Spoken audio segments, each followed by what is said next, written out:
Bright spells for many, and another mild day. Temperatures, in fact, a little warmer.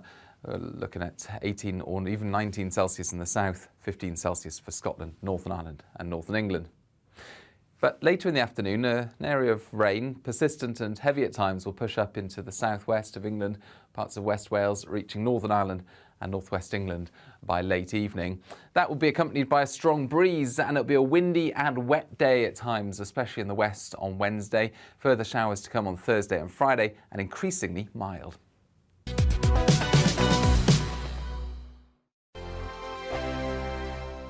Weekday afternoons on GB News, we've got the whole of the UK covered. From 12 to 3, it's GB Newsday with me, Mark Longhurst. And me, Gloria De Piero. You'll get the very latest on everything that's been going on across our great nation. And from 3 till 6, watch out for GB News Live with me, Patrick Christie's. I'm not here to mess around. With all the biggest topics and guests, you will always be up to date. GB Newsday and GB News Live from 12 p.m. Only on GB News. The People's Channel, Britain's news channel. Hello there, it's Eamon Holmes here from Breakfast on GB News. We're not just on your television and your screens, you know. We're on DAB plus digital radio, so you can listen to your favourite shows on the move. If you've not yet listened to GB News Radio, it's very simple. We're on your radio player and TuneIn apps, on your smart speaker, phone or tablet, or online at gbnews.uk. Take us with you wherever you go. GB News Radio. You never have to miss a moment of the People's Channel. Join my show Farage, 7 p.m. till 8 p.m. Monday through Thursday, and there you will get opinion, analysis, debate, and I'll cover stories that nobody else dares to touch. You've been cancelled. Join the club. Oh my goodness me! And then for the last 15 minutes, talking pints. We're over a drink. We have a civilised conversation with someone. We very often disagree, but we do it in a grown-up way. Come and join me on Farage. Hello, I'm Simon Evans. Join me on GB News for Headliners at 11 p.m, where I'll be joined by two of the country's top comedians as we take a look at tomorrow's newspapers tonight. If it's a big story, we'll be covering it, I guarantee, but we'll also have some fun along the way. That's GB News Headliners at 11 p.m. We won't put you to sleep, unlike some of the other paper review shows out there. So join us, 11 p.m, 7 nights a week.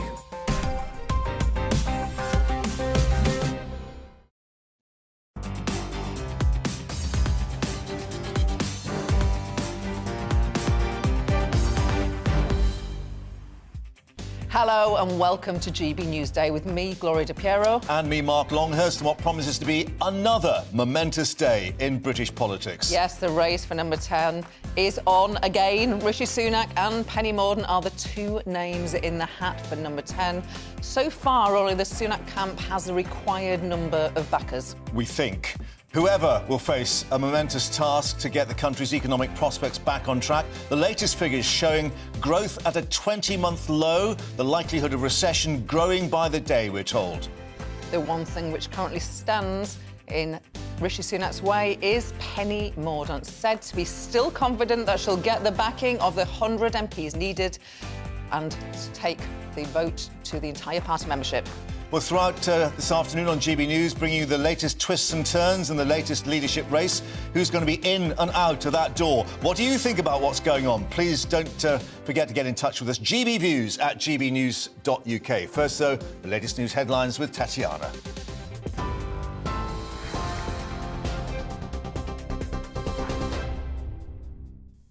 Good afternoon, 1 minute past 12. I'm Tatiana Sanchez. This is the latest from the GB newsroom. While the focus of the Conservative Party leadership race has shifted to Penny Mordaunt and whether she can garner enough support before nominations close this afternoon. Former Chancellor Rishi Sunak is now the front-runner after Boris Johnson ruled himself out of the race. The leader of the House of Commons needs to reach the threshold of 100 supporters by 2 p.m, and her campaign team says she's getting the numbers. MP for South Northamptonshire, Andrea Leadsom, says Penny Mordaunt is the right person to unite the party.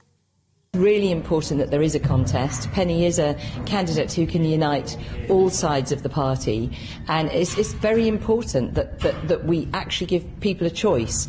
And during the course of just the next few days, both the public and, of course, importantly, members will be able to see the two candidates and make their decision. It's only a few days, and for the sake of that, I think it's very much in the interests of the nation. But the former International Trade Secretary Liam Fox says Rishi Sunak's strong economic background means he's the obvious choice for leader. We need to be as realistic with the British people, be honest with them, and to have the best judgment possible. Rishi's already shown through the furlough that he's got good economic judgment. I think many of the things that he said might happen have come to pass in recent times. And I think it's about giving people the confidence that the government's got the right formula for the longer term. Labour is calling for a general election. Shadow Attorney General Emily Thornberry says Rishi Sunak shouldn't be allowed to become Prime Minister without a contest. Today, you also have potentially the Prime Minister being not elected, right? Not elected by MPs or even by their members, let alone by the country, just simply swanning into office, and he isn't even doing a media round as I am in order to make sure that it is clear to people what it is that he stands for or what it is that he's going to do to this country. Voters in Rishi Sunak's Richmond constituency in Yorkshire believe he's the right man for the job. I just like him. You know, because I've met him and I know what he's like and that, you know. So, yeah, I like him. The main problems facing this country were financial. And who's the financial expert in the Conservative Party? Rishi Sunak. So why wouldn't you put him in charge? You know, you don't put a corporal in charge of the army, you put the generals in charge of the army because they're the bosses and they know what's going on. Rishi Sunak's our local MP. He's always been behind everything that's going on locally. He's worked well with Ben at Teesport. And if Penny Mordaunt is a unity candidate, she should resign now. The Defence Secretary has rejected Russian claims that the West is colluding with Ukraine and is planning to detonate a dirty bomb. Ben Wallace warned Moscow against using the claim as a pretext to escalate the conflict. Russia has repeatedly alleged Ukraine could launch a false flag attack and then blame it on Moscow.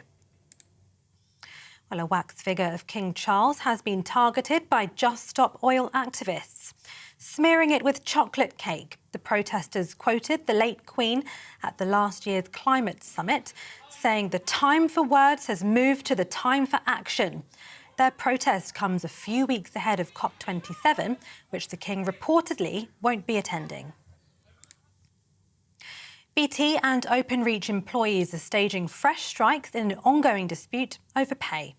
Members of the Communication Workers Union, including 999 call handlers, have walked off the job for 24 hours. The union is demanding a proper pay rise that keeps up with inflation. Over 15,000 ambulance workers across 11 trusts in England and Wales are voting today whether to strike over pay. NHS workers in other unions, including nurses, are also being asked if they want to take industrial action. The GMB union says it would be the biggest ambulance strike in 30 years. The NHS is launching its annual nationwide drive to recruit more nurses as it tries to fill vacancies across England. The We Are the NHS campaign comes as the staff is preparing for a challenging winter with the combined impact of flu, COVID and record vacancies. The campaign has proven successful in recent years, with the number of undergraduate nurses rising from around 40,000 to 52,000 since 2019. And former US President Donald Trump's family company will stand trial in New York starting today over tax fraud charges. The Trump Organization's former chief financial officer, Alan Weisselberg, has pleaded guilty and is required to testify against the company as part of his agreement with prosecutors. Trump has denied any wrongdoing. This is GB News. We'll bring you more news as it happens. Now it's back to Mark and Gloria.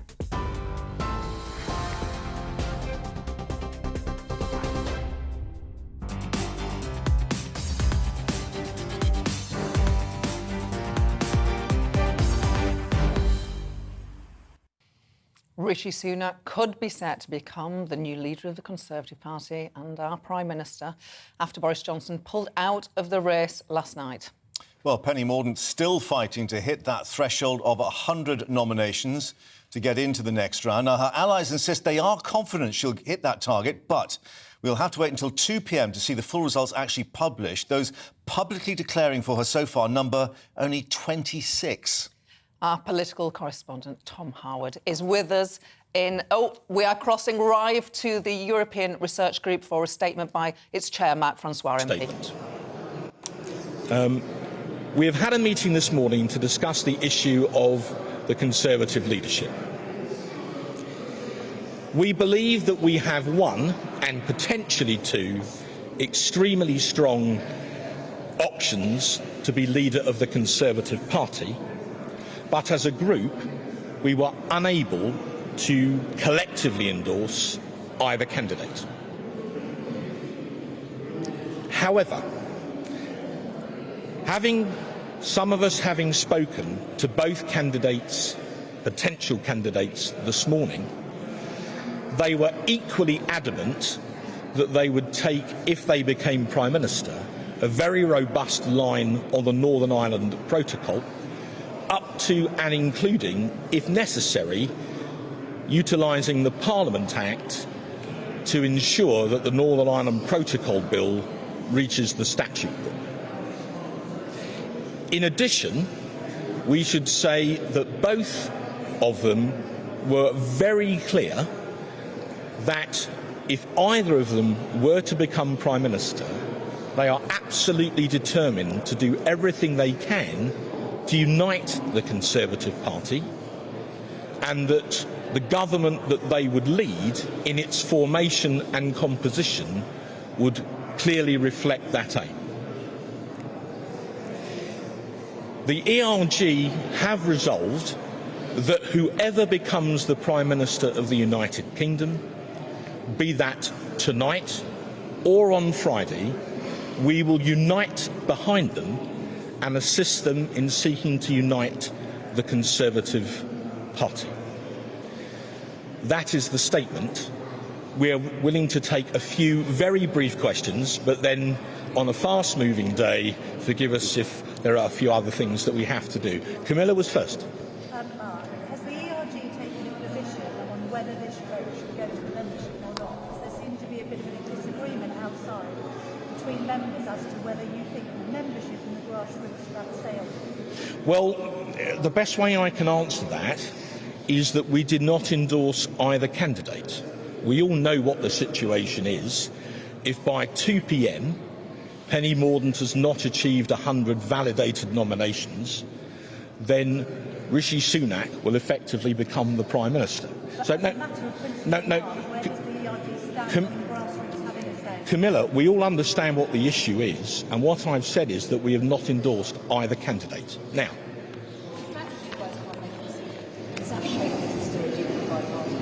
we had a very good debate.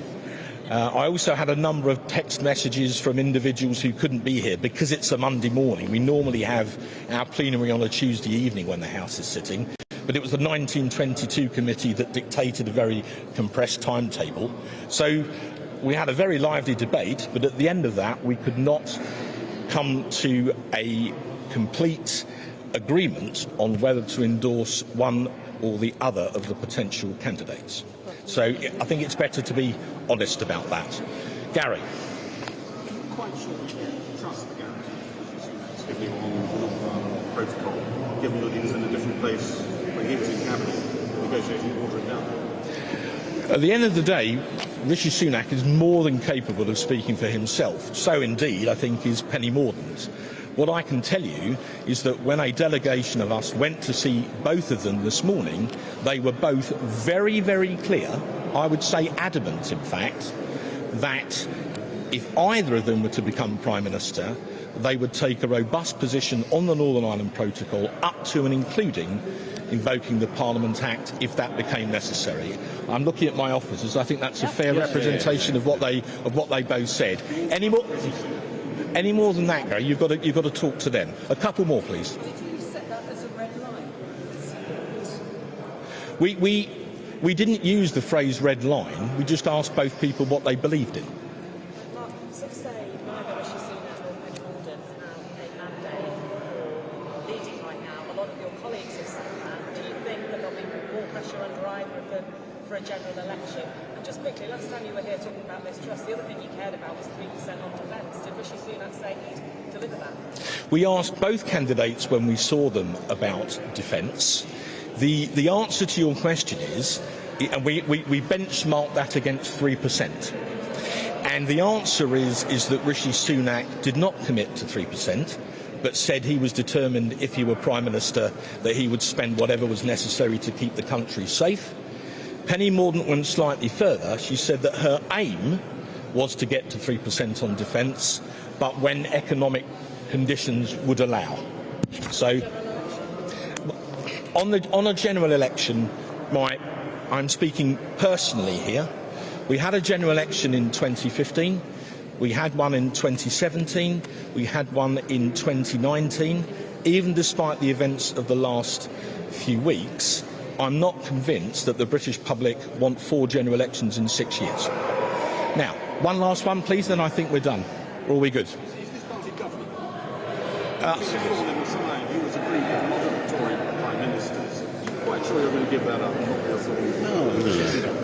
Perhaps one of my other colleagues would like to. I don't want to hog it all. Probably answer something slightly different. What was a very complex 3D chess game last week, where we didn't know where this was going to fall. It's now become very binary. Are we going to involve the members in this process or not? And that is an issue where the ERG was similarly split.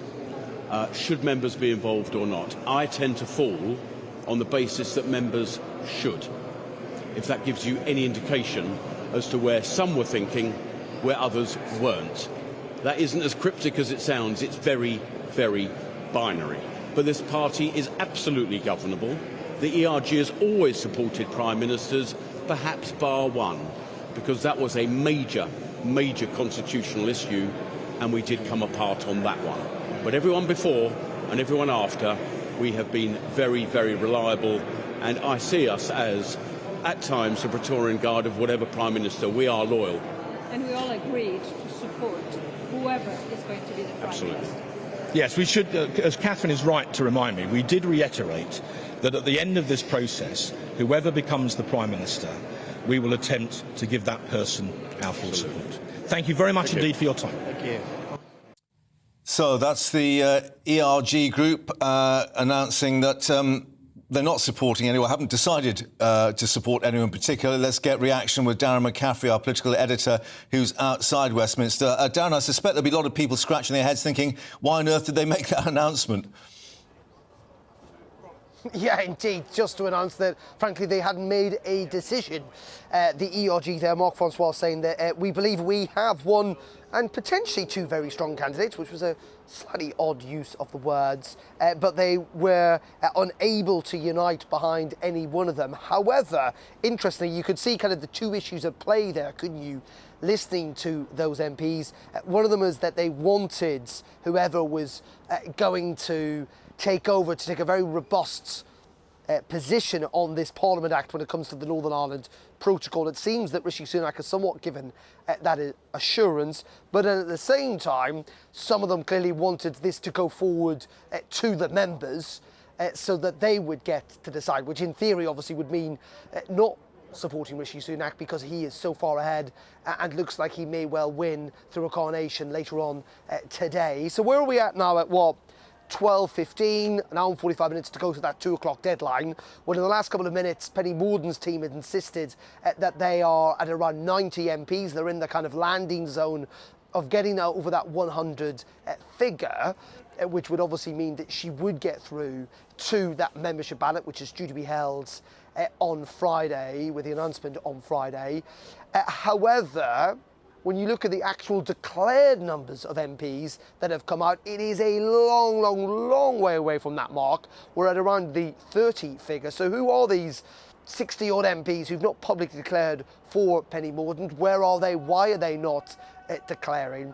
And also, rather significantly, George Freeman, who's been one of Penny Mordaunt's key backers actually not just in this campaign, but the one previously as well, has essentially come out to back Rishi Sunak, and we believe is lobbying Penny Mordaunt to cave in, to concede that she is not going to win this. It is a big question for the Conservative Party now about whether they do want to fundamentally get this sorted today, or whether they do want it to drag on all week and go to a membership vote that could be in itself quite divisive, given the different dynamics at play here. And there is pressure, I think, on Penny Mordaunt to concede, not least of all because we've got that big fiscal statement to be made this time next week, and that will involve conversations with cabinet ministers. It'll have to be signed off by the Prime Minister, and it is clearly so fundamentally important that the more preparation time Jeremy Hunt, who will almost certainly stay as Chancellor, has, the more confident maybe the markets are that it will be able to hold together and get those measures through Parliament.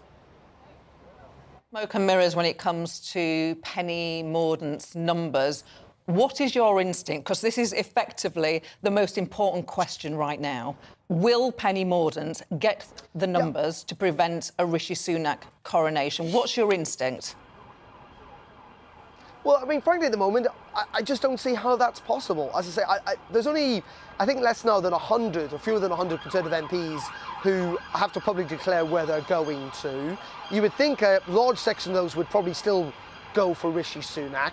So where is the 70 MPs that, frankly, she needs to go for the line? Where are they? Why are they not publicly declaring?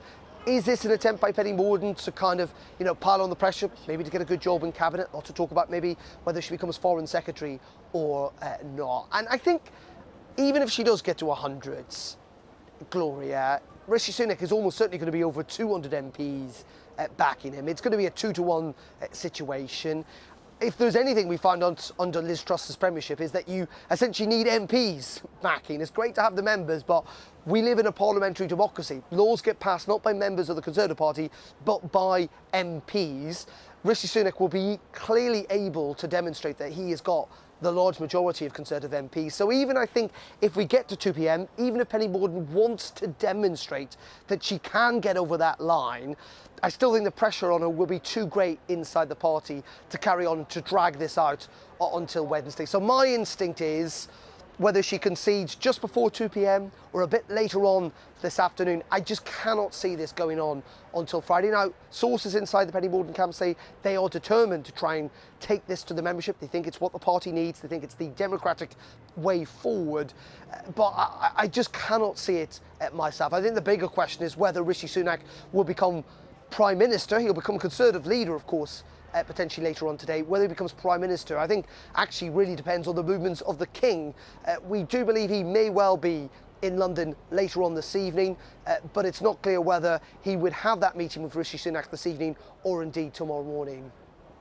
Darren, thank you very much indeed for that. We'll watch and wait, of course, but let's bring in a Conservative MP now, Robert Goodwill, who was actually a Rishi Sunak supporter the first time round. And Mr Goodwill, thank you for joining us. Darren McCaffrey there talking about the pressure on Penny Mordaunt. What about the pressure, though, on Rishi Sunak, bearing in mind this might not go to the party membership, who actually rejected him pretty roundly last time?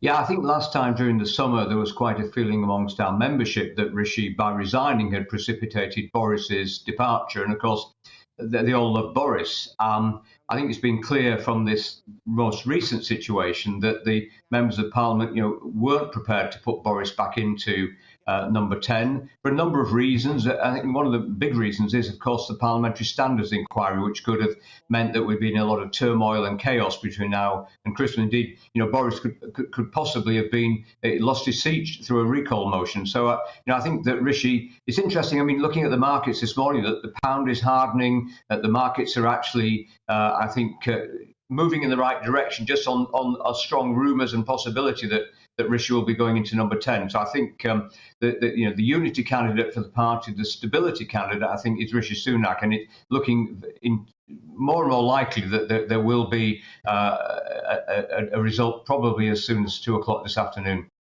Penny Mordaunt's campaign team, she has at least 90 Conservative MPs backing her. Do you believe her campaign team? I think that's unlikely. I'd probably do the same thing in their position. You know, if you say we've got 95, we just need 5 more, maybe they could ring people and give them that option. I mean, Boris was desperately ringing people yesterday to try and get them to endorse him, to sign his nomination papers, offering jobs left, right and centre, and that didn't work. So yeah, I think Penny will be an asset to any Rishi Sunak administration, and it's good that she did put her name forward, but it seems increasingly unlikely that she'll get that 100 names that we need to get her on the ballot paper.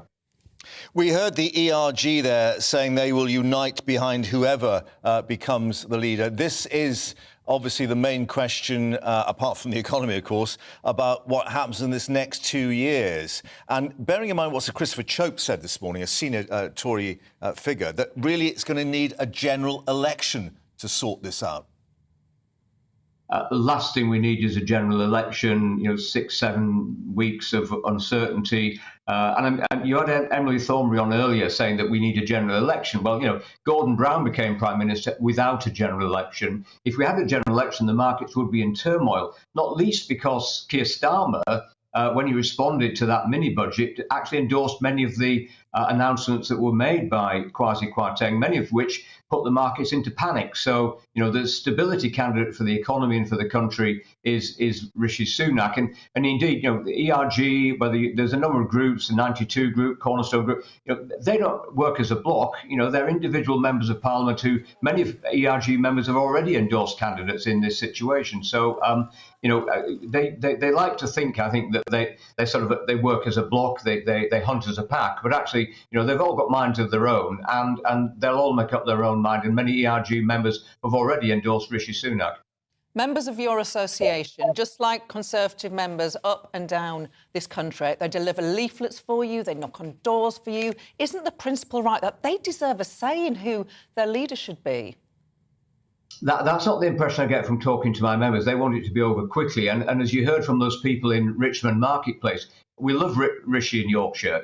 They think Rishi's great. And the other problem is doing it in a week. I mean, I have members who aren't on the internet. They were talking about we'll have to go and knock on their doors to get them to vote. So I think if there were a close election with the membership, there would be all sorts of recriminations and problems in actually making that work in such a short time. But what the country needs is a clear result. We're going to get Rishi, I think, as Prime Minister, if not at 2 o'clock, certainly by 6 o'clock tonight. And then we can move forward and actually unite the Conservative Party behind Rishi, who's very popular. He's a great guy, and I'm sure the people will come to respect him. He's genuine, he's honest, he's decent, and he'll be a great Prime Minister. I'm proud to have supported him all the way. Even when he first got elected, I wrote a piece for Politico, and I tipped 2 members of Parliament I thought would go far, and Rishi was one of those, and he certainly lived up to my expectations. So, Robert, thank you very much indeed for your time. Thanks for joining us here on GB Newsday. My pleasure. My pleasure. Sorry. Apologies. Tom Harwood, pay attention. political correspondent, is with us in the studio.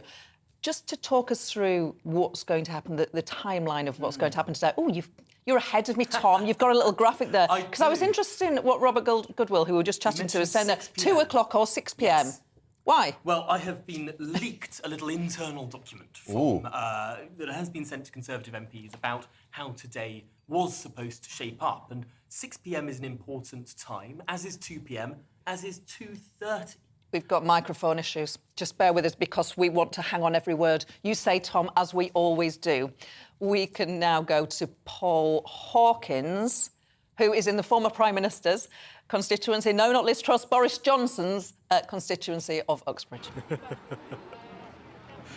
Yeah, it's easy to get confused where we are in the timeline, isn't it, Gloria? But yeah, this is one of the former Prime Minister's constituencies, Uxbridge and South Ruislip, where we've been gauging opinion today as to Boris Johnson dropping out of the race to be the next Prime Minister. Here's what some people had to tell us earlier. Terrible. So many things that he did wrong. But he won an election. Yeah, I know, but there's a lot of people out there that don't know, that don't read stuff. Yeah. And don't look into stuff. Yeah. Just believe the hype. Liar. Right, because a lot of people think he's a winner, and he got the COVID vaccine out. No, he did that. Or done all that. Yeah, he's a liar.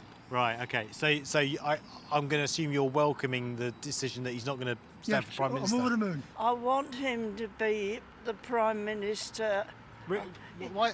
Really? Why's that? Well, because of his policies. He's for the ordinary people. Fair enough, he's done wrong, but don't we all do wrong at times? Yeah. He's playing games, I think, a bit like we work with a chess company, Homer Sharif, when he is up in London. And it's like, so I think Boris is having a break, and he'll come back in 2 years' time. Yeah. Would you like to see that in 2 years' time? Yeah, he's got charisma, he's good. He's done a lot of good for a lot of people. Boris Johnson, so that lady there and, that gentleman there, plus Nadine Dorries as well, tweeting today that they think Boris Johnson, not in the race at the moment, but that doesn't mean that his time as Prime Minister is necessarily up just yet. Yeah, I think I can spot a Peppa Pig balloon behind you there, much sort of beloved by Boris Johnson. I don't know whether that will be some kind of succour and support for him, but there is clearly a question as to then whether he continues as a politician and whether he will still be MP for Uxbridge as well. Well, yeah, indeed. And given that the Privileges Committee is shortly about to start its investigation into whether he misled Parliament or not, and the outcome of that investigation could eventually lead to his removal as an MP. It's hard to see whether he'll either become Prime Minister again or let alone continue to serve as an MP. His majority here is about 7,000. That's certainly not a safe seat by any means. It'll be interesting to see if it is put to the electoral test how episodes like Partygate have affected the mood here in Uxbridge. Paul, as the wind picks up, I hope the balloon cell is going to be safe behind you. We'll be back to you a bit later. Thanks very much indeed. Now, we are joined by John Penrose, the Conservative MP, who is backing Penny Mordaunt for leader. John Penrose, in the interests of party unity, but most importantly, the interests of the country, Penny Mordaunt needs to drop out of this contest, doesn't she? Well, I wouldn't be here if I thought that was quite right. I mean, we'll know in 90 minutes or so whether or not she's got the 100 signatures. We're, I'm told, getting very, very close to that now. Momentum is certainly with her. But the important thing here is who's going to be best at uniting not just the Conservative Parliamentary Party in the building over my shoulder, but actually the country as a whole. And actually, I think both could do it, but most of the polling that I've seen shows that Penny is that bit ahead. She would be better able to do it. She is much the least divisive. And given what we've been through, not just in the last 6 weeks, but actually as a country with all the stuff about lockdowns and everything else, there's a huge job to do of bringing the country back together. And in dealing with a whole load of things which actually, in a normal parliament, things like sky-high housing prices, to rent or to buy, energy prices, those sorts of things. In a normal parliament, they would have been dealt with and there will be programmes underway over the last 2 or 3 years. But because of the pandemic, they haven't been, and that means we've really got to get a move on. The clock is ticking, and it means we've got to start providing solutions really quickly. Why, therefore, does George Freeman, of course, a key figure in her campaign, suggest that she needs to stand or back out? Yeah, well, I was sad to see George saying that, and I love him to bits, but I would respectfully disagree with him about that, I've got to say. I mean, the crucial thing here is who can unite the party best. Now, actually, both are good. Both the two candidates in play at the moment are definitely good. But again, I keep on coming back to it. The polling that I've seen shows that people like Penny more. They think that she is more of a unifier, less divisive than others. And equally importantly, they think that she's clever, that she's a straight talker, and that she's someone who understands what everybody in the country is going through. Right, but that is, I think, politically important. So I would respectfully, and George and I are old friends, I would respectfully disagree with them on that one. OK, but the critics say without the ministerial experience to really see through the top job, which, of course, is what people say really hit Liz Truss. Well, again, I think that's not quite right. I mean, Penny has been a minister in 8 different government departments, done 9 different ministerial roles. She was actually a minister before Rishi Sunak was ever even elected to Parliament. So she's got a whole breadth of experience there. The difference is, of course, she hasn't been Chancellor of the Exchequer during the pandemic, so she's got less name recognition than Rishi has. Fair point. But that doesn't mean to say she's less experienced. Far from it. She's got a lot of breadth. Rishi Sunak, I'm sure you would agree, he is the favourite at the moment. He lost the contest last month. He could become Prime Minister the following month of October. Isn't that going to be a bit awkward for uniting the party when the members rejected him just a month ago? Well, that's my argument why Penny actually would be better. I don't think instantly that Rishi would be bad. I think I've got a lot of admiration, a lot of time for Rishi, but I think that Penny would be better for the reasons, Gloria, that you've just summarised. I think it will be harder for him to unite just because, you know, that poll where he didn't win, where he came second, creditable second, was so recent. And so therefore he will have that hurdle to overcome, which Penny won't. Thank you very much indeed for your time. And of course, we'll see how those votes clock up or don't in the minutes and hours to come. Thank you very much indeed for your time there in Westminster. Thank you. The question too, what happens to Trussonomics? Remember that. Where is that going? Has it got any currency? We're breaking down a poll for you shortly. First, it's your news update with Tatiana.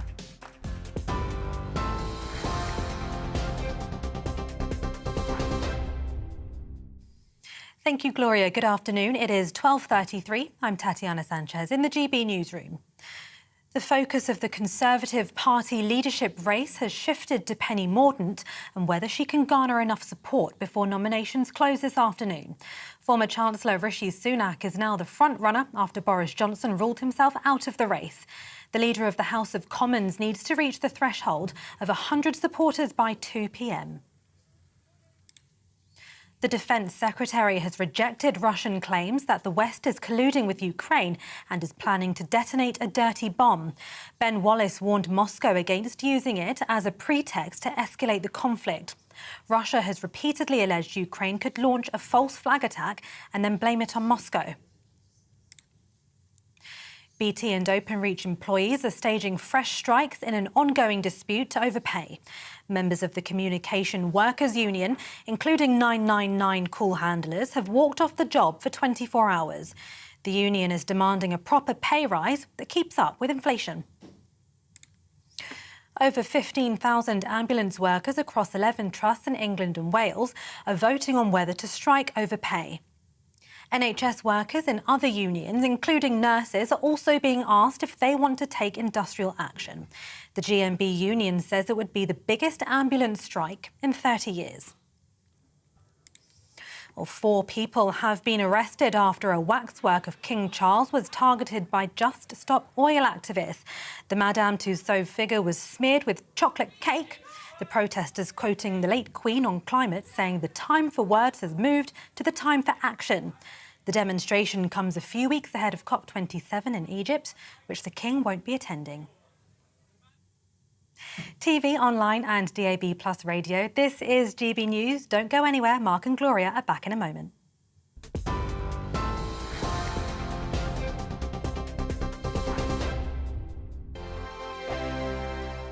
Weekday afternoons on GB News, we've got the whole of the UK covered. From 12 to 3, it's GB Newsday with me, Mark Longhurst. And me, Gloria De Piero. You'll get the very latest on everything that's been going on across our great nation. And from 3 till 6, watch out for GB News Live with me, Patrick Christys. I'm not here to mess around. With all the biggest topics and guests, you will always be up to date. GB Newsday and GB News Live from 12 p.m. Only on GB News. The People's Channel, Britain's news channel.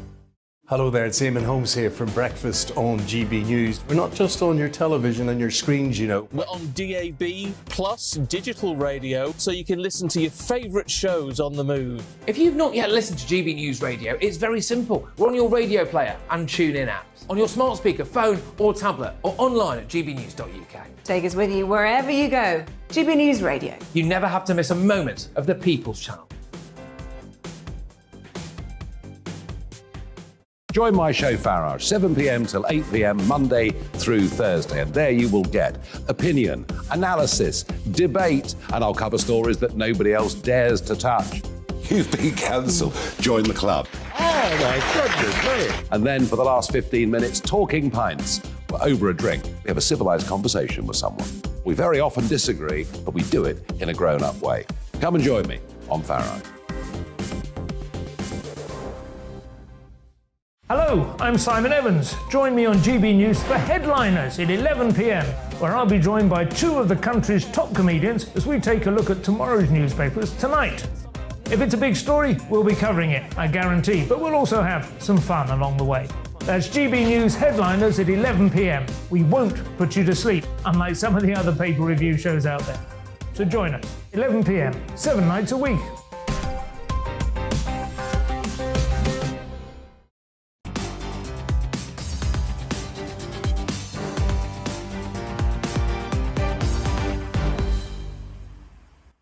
Welcome back to GB Newsday. Where should we go next? How about Downing Street? Let's see who's there. Well, with all the latest, our political reporter Olivia Utley is outside. Do we know who's inside, Olivia? Is Liz Truss still in there? Not sure if Liz Truss is still in there. I've just seen a couple of cabinet ministers walk out, which suggests she might be, but not for very long. Momentum is definitely building, still behind Rishi Sunak. Interestingly, a lot of his campaign are saying that the phones are still being hit. What they want is at 2 o'clock to declare that Rishi Sunak has an insurmountable number of backers. He's now got as many backers in the Conservative Party as there are Labour MPs, which is quite an interesting development. But it is by no means all over for Penny Mordaunt. We've heard from John Penrose there. Her campaign are pretty bullish that she will have the numbers. She will have 100 numbers to get on the ballot paper. It's a big blow for her that she's lost the support of the ERG. When the ERG said they were going to release a statement, many thought that they were going to endorse Penny Mordaunt for the sake of giving party members a say on who the next Prime Minister is. They are split. There is no block endorsement for Penny Mordaunt there, which makes it feel all but certain that Rishi Sunak will be declared Prime Minister at 2 o'clock. That said, there are many undeclared Tory MPs, and if a sizable chunk of them move to Penny Mordaunt, then, of course, she could be on the ballot paper. Why might those MPs not declare? Well, there's not a huge benefit for them in declaring for the loser, so if they think that Rishi might win, but would like Tory members to get a say, they could be quietly putting their support behind Penny Mordaunt. Situation as it stands now is that, yes, it looks very likely that Rishi Sunak will be Prime Minister either by 2 o'clock or 6 o'clock this afternoon, but there is a narrow route for a Penny Mordaunt premiership. And Ian Duncan-Smith, the former Conservative Party leader, has got behind Rishi Sunak too, all pointing or adding to the momentum for Rishi Sunak. But, Olivia, Conservative Party members rejected him just last month. How is he going to unite the party, given that Conservative Party members did reject him last month? Well, there is a good chance that Conservative Party members will be pretty annoyed if there is a coronation. I've heard that the 1922 committee changed the rules so as to aim to give party members a vote at the end of this leadership contest because they were worried that a party member or a group of party members might sue because saying that they have a constitutional right to choose the next leader. That said, although party members did overwhelmingly reject Rishi Sunak in the summer, things have changed a little bit since then. You've had quite a few, influential Conservative MPs. You mentioned Ian Duncan-Smith there, also Priti Patel, Suella Braverman, Kemi Badenoch, all rowing in behind Rishi Sunak. And you've also had big Tory beasts outside of the parliamentary party. The editor of that Spectator, Fraser Nelson, Charles Moore, have both said that Rishi Sunak has the fiscal competence and market literacy is the phrase both of them used, to be able to steer the Conservatives towards, well, perhaps if not victory, then at least not an overwhelming defeat. And it's worth saying that those party members are very influenced by what's happening in The Spectator, in The Telegraph. Paul Goodman at Conservative Home, another influential figure among Tory members, is supporting Rishi Sunak as well. So you could find that party members actually are perfectly happy at this stage to have a Rishi Sunak premiership, although, yes, they did reject him in huge numbers over the summer.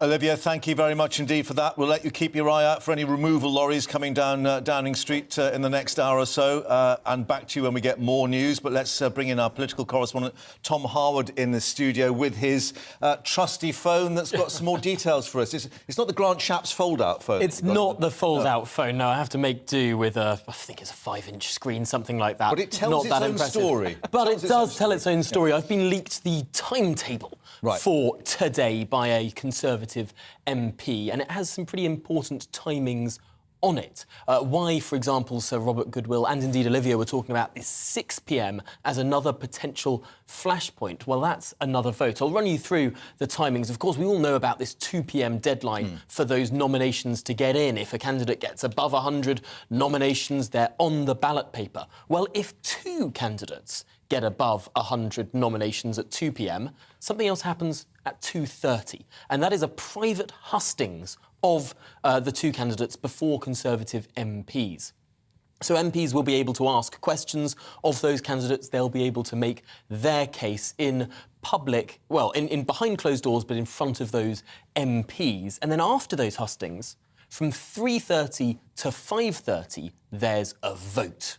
But if it's just those two candidates... And that's what they call the indicative vote. Exactly, Right. because this vote doesn't actually count. All it does is show the preference of MPs before a vote of the membership were that to go ahead. Now, one of the theories here is that if it is such an overwhelming victory for Rishi Sunak, if this indicative vote does indeed take place, if both candidates get nominated, if Rishi Sunak wins by 2/3 or more, then the pressure on Penny Mordaunt to stand down and not take it to the membership is overwhelming. After all, what brought down arguably Liz Truss, what brought down Boris Johnson? The division within the party in Parliament. If the Prime Minister can't command their own majority within Parliament, if a good number of Conservative MPs don't feel like they're supportive of the Prime Minister, that is a route for a very rocky premiership. But we get the results of that potential indicative vote at 6 p.m. But let's work on scenario 2. Penny Mordaunt doesn't get the 100 nominations. What happens in that scenario, Tom? In that scenario, shortly after 2 p.m, and potentially bang on 2 p.m, Sir Graham Brady stands up in Committee Room 14 of the House of Commons and announces to the country that only one candidate has been nominated by Conservative MPs, and therefore the next leader and indeed Prime Minister of this country will be that candidate, likely Rishi Sunak. That's if Penny Mordaunt doesn't make it to 100 nominations, and in that case, things could move very quickly. The King is indeed in London today. The Prime Minister would then go to the palace, resign, and we could have a new Prime Minister by tea time. And very quickly, what's your phone telling you about the numbers? I mean, 26 is what she's got publicly declared. Her supporters are saying 90. Yes. And maybe heading it up. But, I mean, how close is she to getting over that 100? Yes, around an hour ago, I got a message from one of those top people in the sort of working room of the Penny Mordaunt campaign saying that they had the momentum, that they had 90 backers. But, of course, the gulf between the public and the private backers there leaves some people suspecting whether or not they really do have... Well, surely not telling porky pies, are they, about who they're supporting? A politician telling porky pies? In this I'm going to defend them. Right, OK. Tom, we're going to speak to you throughout on what is a nail-biting day, I guess. Yeah. Well, Trussonomics, which are policies based upon the philosophy of trickle-down economics, aiming to create that low-tax, high-growth, free-market economy. Remember that. Yeah, well, arguably, it blew the Conservative Party's reputation for fiscal responsibility. Well, a think tank, Onwards, has done a sample poll of 10,000 people showing that the next Conservative leader, whoever it is, must fully break with Trussonomics to save the party from what they say is annihilation. We're joined now by James Blagden, who's their chief data analyst and co-author of this report. And, James, we've already heard this phrase fiscal competence being bandied about who they'll choose in terms of the MPs. This is key, perhaps, too, for the country? Is indeed, yes. So we ran a mega poll of 10,000 voters to find out what they're most concerned about and how the two main parties should respond to that. And the results are very clear. A third of voters rated their likelihood of ever voting Conservative again as exactly 0%. And the party is seen as untrustworthy, dishonest and self-serving. It's quite a bleak picture for the Conservatives right now. And we find that the way forward for the new Prime Minister, whoever that ends up being, is to firstly restore honesty and integrity, and secondly return to the kind of conservatism that won the last election, which is a sort of centre-left on the economy and leaning right on culture. Well, let's sort of probe that a bit about whether those policies in 2019, prosecuted by Boris Johnson, actually did win that election, because there is an equally legitimate argument to say what won that last election was Jeremy Corbyn, Brexit, and the only policy actually that was on offer during that election was get Brexit done. Yeah. So I put it to you that without those, it wasn't just... The sort of... It doesn't necessarily follow that if you are... That being economically left-wing, as you put it, won that last election. I think it was Brexit, wasn't it? and Brexit's gone. So the Tories arguably face a bigger challenge. You are quite right. The two main factors, I think, in the last election were Brexit and getting Brexit done. That's a kind of key message to the Conservative Party, and very successful as well. The second was the unpopularity of Jeremy Corbyn. But if you look at the values of Conservative voters, majority of 2019 Conservatives, that is, think that the government should do more to help the worst off in society. They should redistribute wealth from the better off to the worse off, and they care more about tackling equality and the gap between rich and poor than they do about faster growth at all costs. James, thank you very much indeed for bringing us the results of that. And, of course, we'll see how that view changes in the coming days, of course. Thank you very much indeed. Thank you. Your 5-inch screen is screaming some news for us. It is. Some important news in this race. Very significant, because we were talking about how Penny Mordaunt's numbers may be going up or otherwise. Well, we've had the first switcher from Penny Mordaunt to Rishi Sunak. Now, this is an incredibly important moment. George Freeman, Member of Parliament, of course, former minister, had been a very strong supporter of Penny Mordaunt. Yeah. Absolutely, both times, last time and this time. He has now, in the last couple of minutes, said Penny Mordaunt is a huge life force in Conservatism, with the life story, vision and courage to help lead a Conservative revival. I'm proud to support her. But, and here's the important bit, but given the urgent need for Conservative stability and unity this week, I'm urging her to join and back Rishi Sunak today. Wow. So that seems like George Freeman, a key member of Penny Mordaunt's campaign, has switched from Penny Mordaunt to Rishi Sunak, taking Rishi Sunak's numbers to 201. Right. 201 are the latest figures for Rishi Sunak. That's according to the Guido Fawkes website. So who's she got still? Andrea Leadsom still in her camp? Andrea Leadsom still in her camp. A number of others, of course, we've been speaking to some of those MPs who are supporting her today. But it does seem like those who publicly have their name to her are going down rather than up. Now, politics is unpredictable.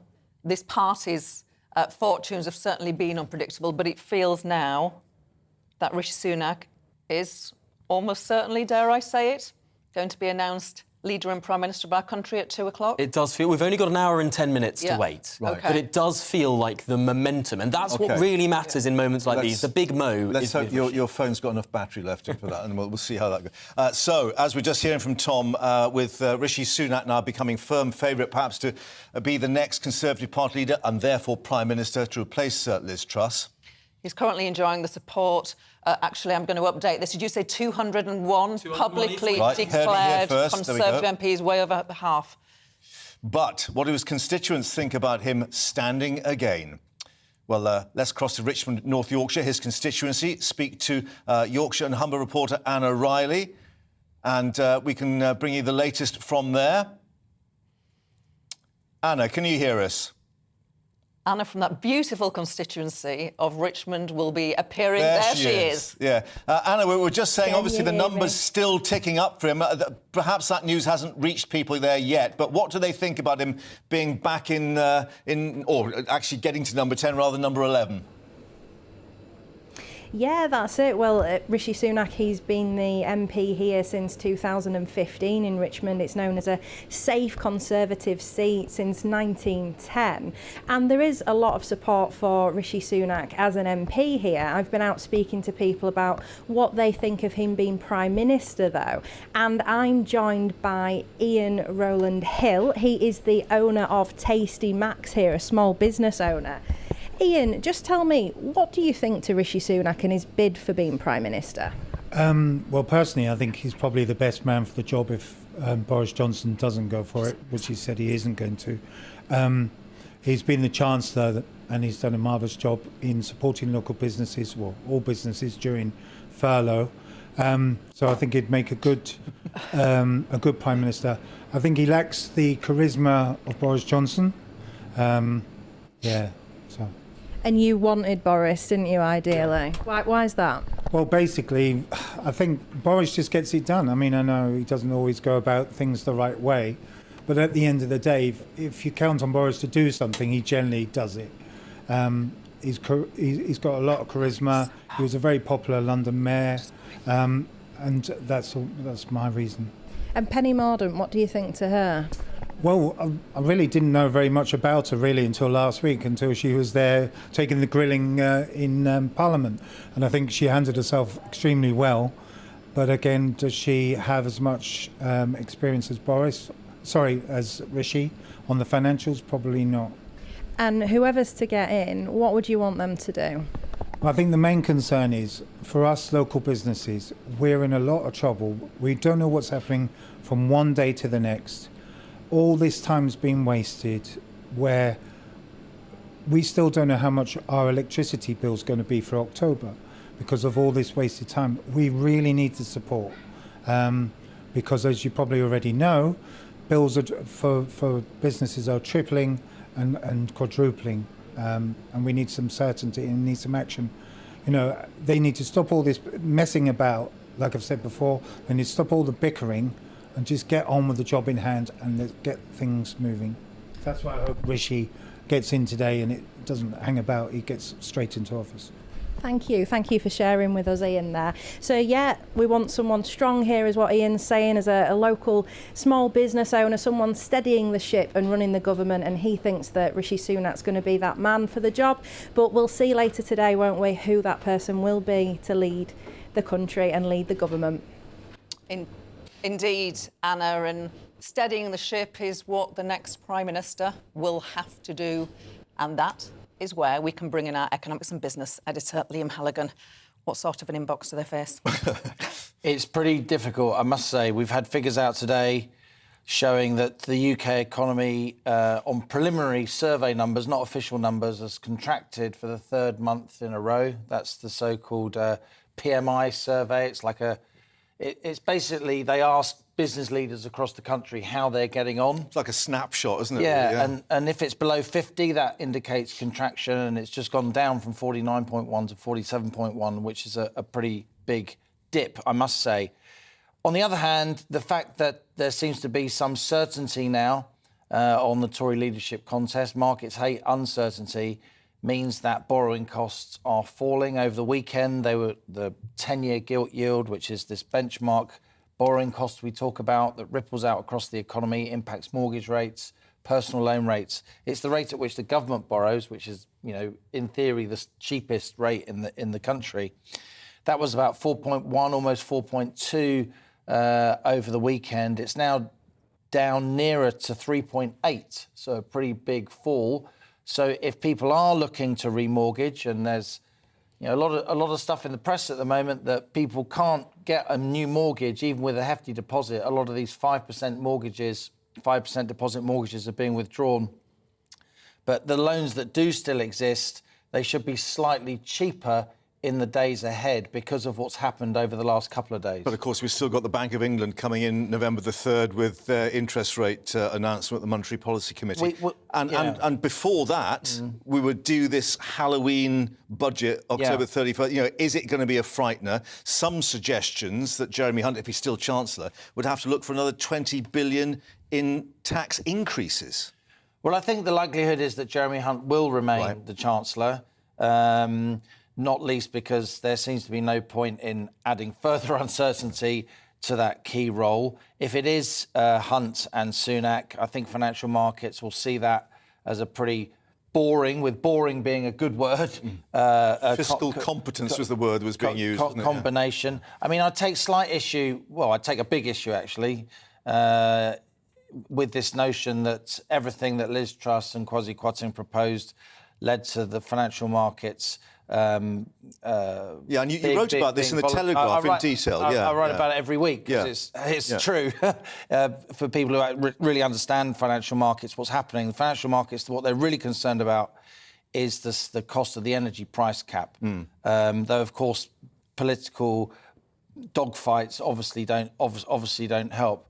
So what I'd say is, even because we've seen a bit more calm on financial markets today, the pound's been pretty steady, Mark, it may be even that they may dare to slightly push back that fiscal statement. Now, I'm not saying this from any inside knowledge. I'm just surmising that if I was them and I was advising them, then it may be, if the markets really are calm, then there's a lot to be said for not rushing a very, very, very important fiscal statement. As much detail as you could possibly have in that statement is going to be a good thing. So we'll see how that plays out in the next few days. OK, lovely. Thank you for that. And more analysis, of course, as this afternoon continues. You've been getting in touch with us on your views on the Conservative Party leadership. Thank you. Darren says only a Tory MP can think the public don't want a general election. Yes, we do. Theresa May became Prime Minister without being elected. Boris Johnson was made Prime Minister. Well, no, he was elected. I think, he was elected. election. Liz Truss was made Prime Minister without being elected, true. And now the Tories are at it again. Not one of them has served a full term as Prime Minister. Phil been in touch to say Rishi Sunak was the only candidate the Tory MPs wanted from day one. They've rigged the vote to get what they want. Well, I'm not sure that's, rigging's quite strong. Anyway, trouble is they've condemned the party to be out of government for many years. I'm only one vote, but it's one less for the Tory party. So we'll be with you until 3 o'clock today. Time for a look at your weather first.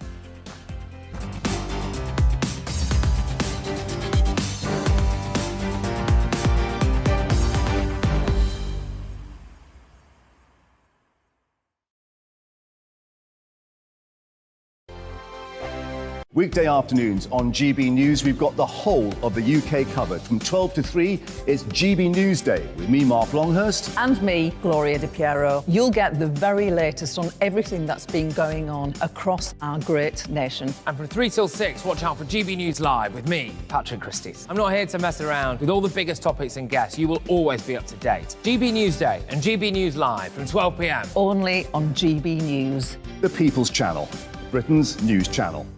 Hello there, it's Eamon Holmes here from Breakfast on GB News. We're not just on your television and your screens, We're on DAB plus digital radio, so you can listen to your favourite shows on the move. If you've not yet listened to GB News Radio, it's very simple. We're on your radio player and TuneIn apps, on your smart speaker, phone or tablet, or online at gbnews.uk. Take us with you wherever you go. GB News Radio. You never have to miss a moment of the People's Channel. Join my show Farage, 7 p.m. till 8 p.m. Monday through Thursday. And there you will get opinion, analysis, debate, and I'll cover stories that nobody else dares to touch. You've been cancelled. Join the club. Oh, my goodness me. And then for the last 15 minutes, talking pints. We're over a drink. We have a civilised conversation with someone. We very often disagree, but we do it in a grown-up way. Come and join me on Farage.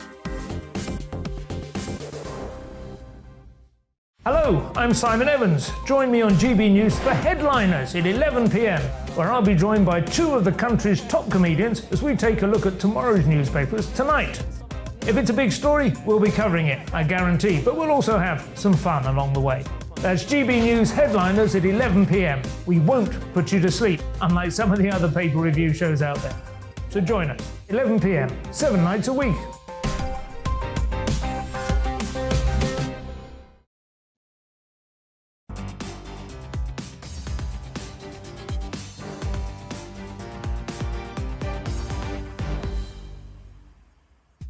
Very good afternoon and welcome back to GB Newsday on the day when we could have a new Tory leader and therefore potential Prime Minister within perhaps the next hour. Who knows? Rishi Sunak appears to have the overwhelming backing of Conservative MPs, even some of Boris Johnson's biggest backers coming in behind the former Chancellor. Voting will close an hour from now. And the big question, of course, Sunak's sole challenger, Penny Mordaunt, could she make it to the magic number of 100 MPs, and therefore putting it to a vote of party members? We're being told it's 90 plus at the moment. Will she get there? All to play for, and we'll be bringing you live coverage of all the twists and turns this afternoon. Before that, it's your latest news.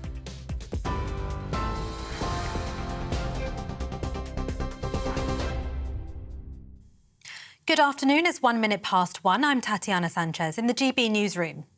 The focus of the Conservative Party leadership race has shifted to Penny Mordaunt and whether she can garner enough support before nominations close this afternoon. Former Chancellor Rishi Sunak is now the front-runner after Boris Johnson ruled himself out of the race. The leader of the House of Commons needs to reach the threshold of 100 supporters by 2 p.m. Her campaign team say she's getting the numbers. MP for South Northamptonshire Andrea Leadsom says Penny Mordaunt is the right person to unite the party. party.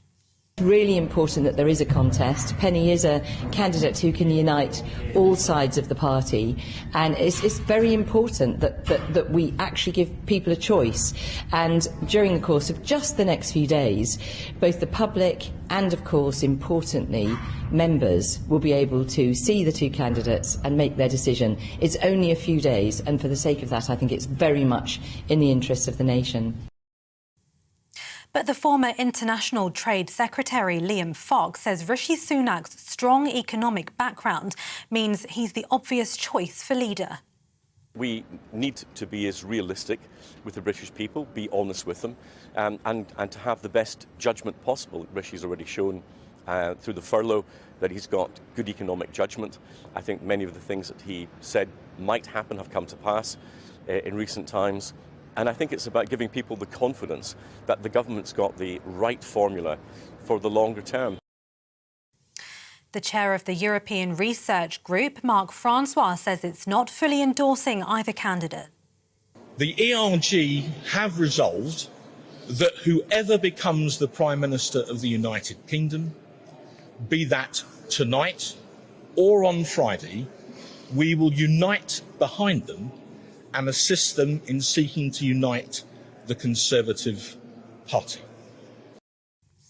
First Minister of Scotland, Nicola Sturgeon, says a general election is the only way forward. It's going to be the fifth Prime Minister in the years that I've been First Minister. Now, I'm only saying that to illustrate the instability and the uncertainty and the chaos that the Tories have unleashed on all of us. They have no mandate. And, you know, it is a democratic necessity that people get their say on who occupies number 10 Downing Street. Voters in Rishi Sunak's Richmond constituency in Yorkshire believe he's the right man for the job. I just like him, you know, because I've met him and I know what he's like and that, you know. So, yeah, I like him. The main problems facing this country were financial. And who's the financial expert in the Conservative Party? Rishi Sunak. So why wouldn't you put him in charge?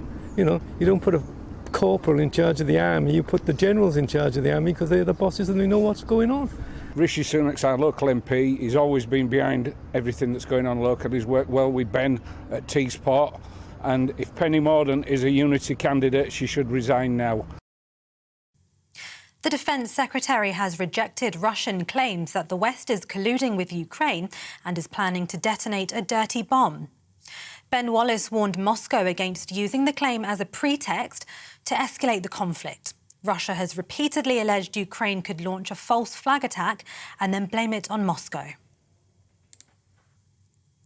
BT and Openreach employees are staging fresh strikes in an ongoing dispute over pay. Members of the Communication Workers Union, including 999 call handlers, have walked off the job for 24 hours. The union is demanding a proper pay rise that keeps up with inflation. Over 15,000 ambulance workers across 11 trusts in England and Wales have started voting on whether to strike over pay. The members of the GMB union are being balloted over the coming weeks. If they vote yes to industrial action, the union says it would be the biggest ambulance strike in 30 years. NHS workers in other unions, including nurses, are also being asked if they want to walk out.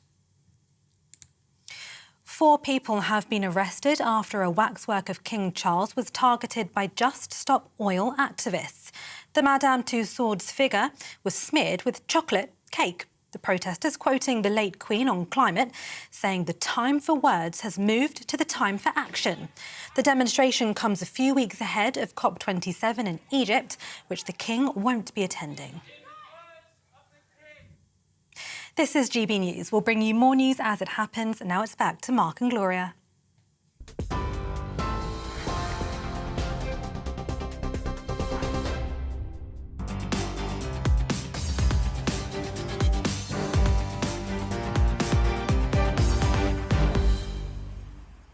The time is 6 minutes past 1. Welcome to GB Newsday with Gloria De Piero and Mark Longhurst. Well, the race to replace Liz Truss as Prime Minister well underway. The former Chancellor Rishi Sunak remaining the favourite this afternoon, currently enjoying support from more than half of the Parliamentary Conservative Party, we're being told. Penny Mordaunt's campaign team, however, remain hopeful and have claimed that she has support from 90 Conservative MPs. If that's correct, that would mean she's just 10 short of making the final ballot. Well, we'll find out in this coming hour, of course, bringing you all the latest live here on GB Newsday for you. And let's get more with our political editor, Darren McCaffrey. And he is at Downing Street, where one assumes Liz Truss is packing up, no matter who's going to replace her there through that black number 10 door. Yeah, whether it's going to be today, tomorrow, or indeed the slightly slim possibility, I would suggest, that it will be later on this week. You're right in saying that Liz Truss is clearly in the final hours, days of her premiership. Theresa Coffey, the current Deputy Prime Minister, has been coming back and forth, but very much through the back door. We know that Liz Truss spent the weekend at Chequers Mark, essentially holding receptions for her staff, for MPs that had been loyal to her as a kind of farewell. Farewell, of course, after what, only 40-odd days in the job. It is quite extraordinary, I have to say. I've just walked into Downing Street. Clearly, as you've probably seen this morning, I've been outside the Palace of Westminster, outside Parliament, and here we are again. You guys can't see it, but just reams and reams and reams of journalists and cameras all set up. We were here, 7 weeks ago, for when Boris Johnson was leaving Downing Street.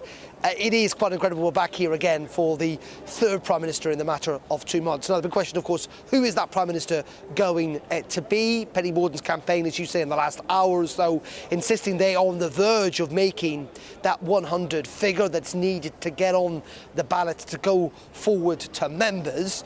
They insist she's got momentum. They insist that she is going to push it to a membership vote.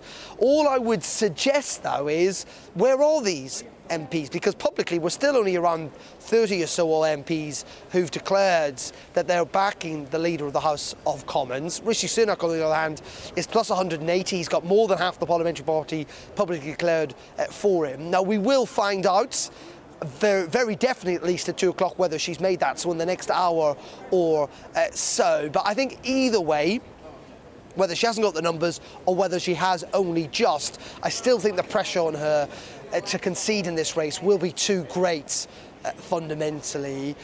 We were listening to Andrew Leadsom now, clearly one of her big backers, insisting it's the democratic thing for it to be put to members. I've got a slightly different take on all of that. I'm not entirely sure it is democratic. We are a parliamentary democracy.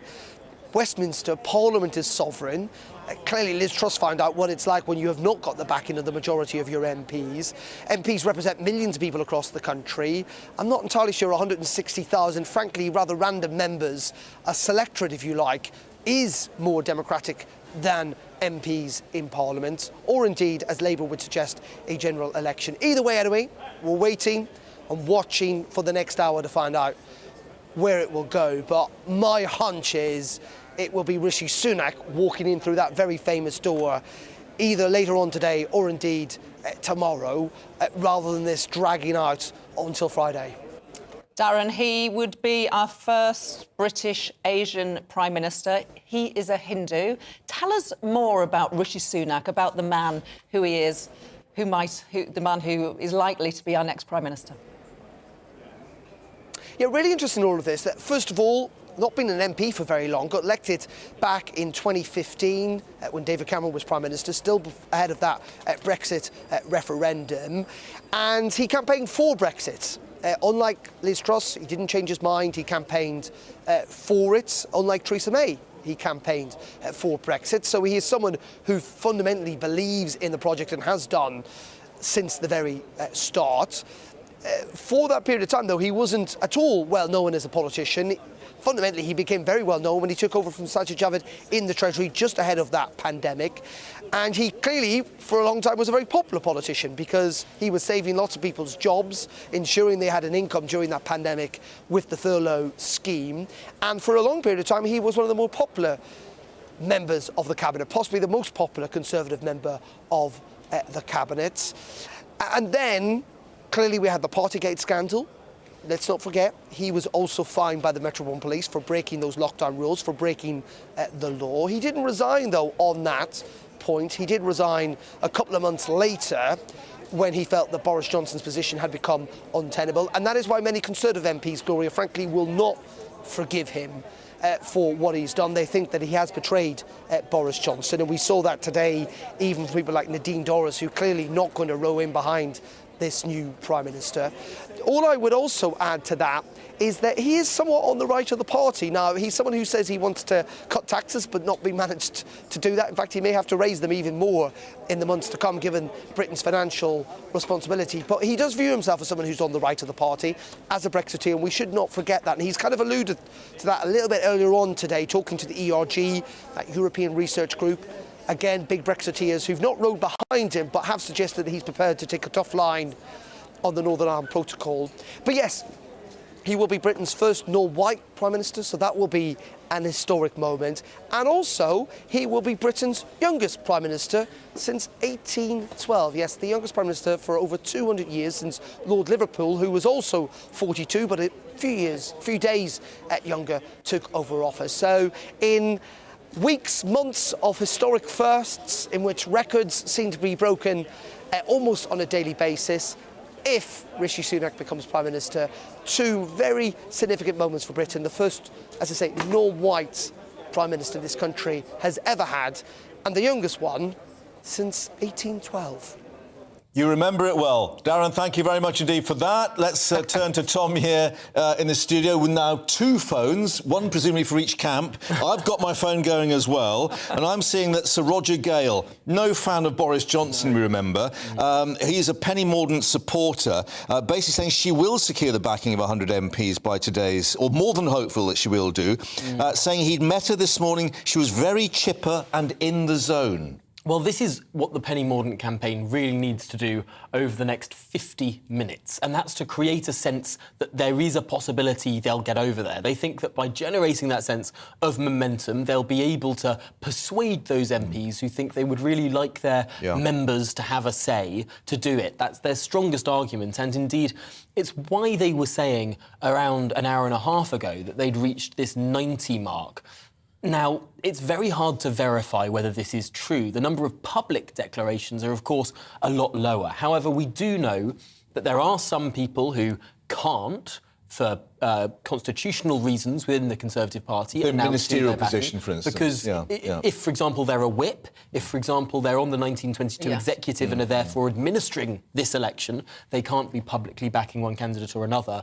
Although it has been said, it must be said rather, that some of those who held those positions and, for example, were backing Boris Johnson were independently verified by websites like Guido Fawkes, who then added them to their tallies.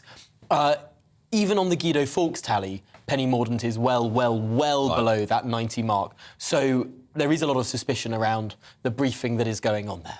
This party has had a torrid time. It needs to unite. Is it capable of doing that under Rishi Sunak, Tom? Well, it is interesting looking at all of those who have been coming forward. Many people who were backing Boris Johnson until very, very recently. We've had a steady stream of names coming through today, and it does seem like it will be easier for Rishi Sunak to unite the party rather than Penny Mordaunt. Perhaps most significantly, only an hour ago, we saw the European Research Group, and many people were thinking that the ERG would, as a bloc, say that members deserve a say, this should be a contested election. And actually what happened was the ERG, led by Marc Francois, said they weren't endorsing anyone. Now, if the ERG, which was thought to maybe be leaning Penny, didn't in the end, and the key thing that Marc Francois said there an hour ago was that they will unite behind whoever is elected leader, that would make it seem that Rishi Sunak is in a stronger place than he was even a couple of hours ago. It's the way the wind is blowing, yeah. For the moment, thank you very much indeed for that, Tom. We'll let you get back to your phones. But let's just, I think, go back to, if we can, that wonderful picture of Downing Street there that was showing the enormous amount of interest in what's been described as a political soap opera. Psychodrama was the other phrase that was used. So that's the number 10 front door. And this is what's facing that door. A forest of cameras and microphones and reporters from across the world. That shows you exactly the interest in this, sort of countdown to 2 o'clock, I guess. And of course, scenes like this used to be once in every decade occasion when you get a new Prime Minister. But we are about to find out who the third Prime Minister this year will be. It's quite remarkable. Indeed. Let's bring in another Conservative MP, Justin Tomlinson, a former deputy chairman, indeed, of the party. Now, he initially backed Kemi Badenoch, I believe we're right in saying, but backing Rishi Sunak at the moment, like it seems an increasing number. Yeah, and it was a decision I had to agonise over. Look, I was part of Team Boris. I supported him when he became Prime Minister, and I was stood with him in Downing Street when he lost the confidence of colleagues. And I desperately wanted to find a path to support Boris this time round. But the reality is it was just too soon. And you need to command the respect of the majority of the parliamentary party to function as a government. And I had a very sombering phone call from a constituent last week. Look, I live in my constituency. People talk to me all the time, and he was genuinely very worried about his pension, about cost of living. And the reality is we're looking at our third Prime Minister of the year. We collectively have to be grown up, we have to be pragmatic, and we have to put the country first. And in my opinion, Rishi offers that opportunity with his experience as a Chancellor, his respect across the political divide in this contest. I think he's the inevitable and the right choice to make. Should Penny Mordaunt withdraw in the interests of the party and the country? Well, I think Penny's got a huge amount to offer. I'm full of admiration for her, but I think it's quite clear Rishi is rapidly heading towards potentially 2/3 of the parliamentary supporting her. And look, we've got a job to be getting on with. This is not a time to be debating ideology. I don't care whether you're a Brexiteer, a Remainer, a member of the ERG or a One Nation. We've all got to work together. We owe this to the public with the cost of living pressures, the immediate concerns of constituents. We've got to get on with this. And I would urge Penny's team to have a look at the reality of the numbers, but she must be part of the top table. This has to have, whoever is the Prime Minister either today or in the coming days, we have to have the best people at that top table, and Penny is definitely one of those. Can we ask you what getting on with it will actually entail, particularly, of course, your constituent who you outlined there, because there are increasing voices saying that if it is Rishi Sunak and presumably Jeremy Hunt as the Chancellor, they've got some really painful choices to make, even perhaps 20 billion in tax rises to actually fill the fiscal hole. Well, that's my point about why we have to be grown up and be pragmatic. We saw with the decision to put Jeremy Hunt as a Chancellor, and that surprised me when that decision was taken only a few weeks ago, how quickly the markets rallied. And that matters to people with pensions, that matters to people with mortgages, and that's what this is about. It's providing that clear path, that stability and calmness. Look, this country, let alone MPs, are frazzled post-Brexit, post-leadership contest, post Russia's illegal invasion of Ukraine and the impact on energy costs. The public want a period of stability and certainty, and it's Rishi's wealth of experience, particularly around fiscal matters, that I think will provide that. How angry will your members be if they don't get a vote, which looks increasingly likely that they won't get a vote?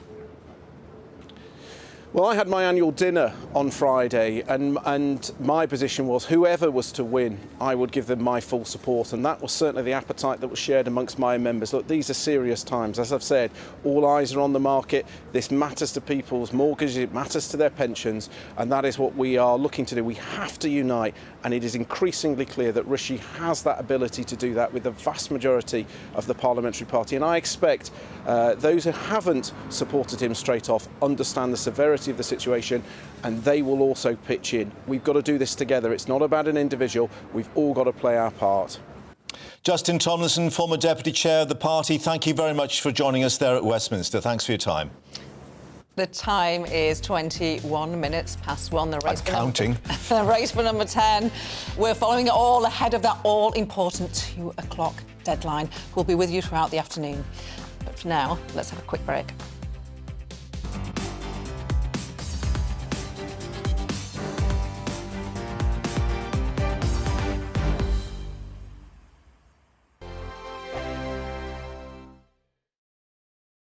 Weekday afternoons on GB News, we've got the whole of the UK covered. From 12 to 3, it's GB Newsday with me, Mark Longhurst. And me, Gloria De Piero. You'll get the very latest on everything that's been going on across our great nation. And from 3 till 6, watch out for GB News Live with me, Patrick Christys. I'm not here to mess around. With all the biggest topics and guests, you will always be up to date. GB Newsday and GB News Live from 12 p.m. Only on GB News. The People's Channel, Britain's news channel. Hello there, it's Eamon Holmes here from Breakfast on GB News. We're not just on your television and your screens, you know. We're on DAB plus digital radio, so you can listen to your favourite shows on the move. If you've not yet listened to GB News Radio, it's very simple. We're on your radio player and TuneIn apps, on your smart speaker, phone or tablet, or online at gbnews.uk. Take us with you wherever you go. GB News Radio. You never have to miss a moment of the People's Channel. Join my show Farage, 7 p.m. till 8 p.m. Monday through Thursday, and there you will get opinion, analysis, debate, and I'll cover stories that nobody else dares to touch. You've been cancelled. Join the club. Oh my goodness, mate. And then for the last 15 minutes, talking pints. We're over a drink. We have a civilised conversation with someone. We very often disagree, but we do it in a grown-up way. Come and join me on Farage. Hello, I'm Simon Evans. Join me on GB News for Headliners at 11 p.m, where I'll be joined by two of the country's top comedians as we take a look at tomorrow's newspapers tonight. If it's a big story, we'll be covering it, I guarantee, but we'll also have some fun along the way. That's GB News Headliners at 11 p.m. We won't put you to sleep, unlike some of the other paper review shows out there. So join us, 11 p.m, 7 nights a week.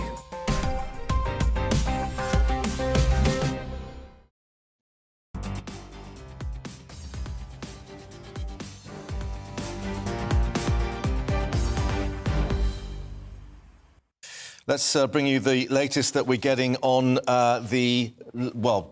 40 minutes and counting now to this 37. vote. Or 37, OK. You keep counting, I'll try and read at the same time, because we've now got another MP going public, Heather Wheeler, who was a Penny Mordaunt backer, and she is insisting that the Tory party, she says, needs her fresh face, rather than, and here's the killer quote, somebody with fingers on the knife of getting rid of other people. Close quotes. Ouch. Tom is raising his hand. Tom Howard, our political correspondent here. Just to say, in the last couple of minutes, we've now had a statement from the One Nation Conservative group, led by Damien Green. That's the sort of centrist group. It's the sort of left of the party, yeah. One Nation's sort of the left of the party. To some extent, it is contrasted with the ERG, which is said to be more on the right. Interestingly, although these are contrasting groups, they've said exactly the same thing. Ooh. The One Nation Conservative group has announced they're not endorsing either candidate in this election, just as the ERG are not either. You'll be with us throughout this afternoon as the nail-biting continues, but it is clear that Rishi Sunak has a majority of his MPs behind him. But what do people around the country think about a Rishi Sunak Prime Minister Rishi Sunak even. I was going to say Prime Ministership. I'm inventing words there. Premiership. Premiership, that sounds a bit like football. Thank bit you. of an own goal. We've been to Birmingham to find out what they have to say. I think he's just as bad as the rest of them, to be fair. I think he's part of the party that all the scandals was with, so I don't see why he should be in charge. It's the same group as Boris, really, so I think it's a pure joke. Well, I think we would have been a laughing stock across the world if Boris would have walked back in, because of what was all the last couple of months about if he was to walk straight back in. It's best of a bad job, I think, to be quite honest. I don't know, I'd rather they weren't in power, but after the last lot, it's just been ridiculous. You know, Boris Johnson, then Liz Truss, the scraping bottom of the barrel. I just think anyway it's going to be a Tory, which is a really bad thing. And I read a quote a while ago that said it's like choosing which bit of carrot you want to eat out of a pile of sick. And that's what I think.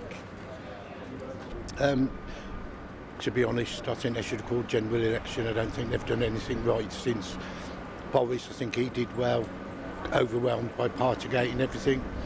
Just in a bad state at the moment, so... Well, there we are, carrots and pies in Birmingham.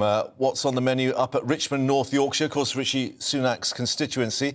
Let's speak to our GB News Yorkshire and Humber reporter, Anna Riley. Anna, you were speaking to a business owner there a little earlier. What other views are there out in the streets there?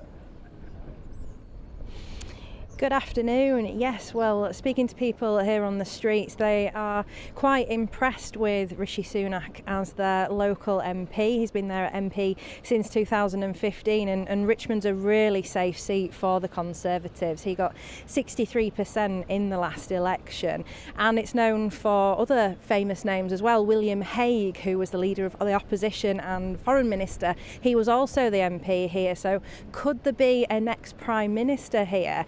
So I went out and spoke to people, and this is what they had to say.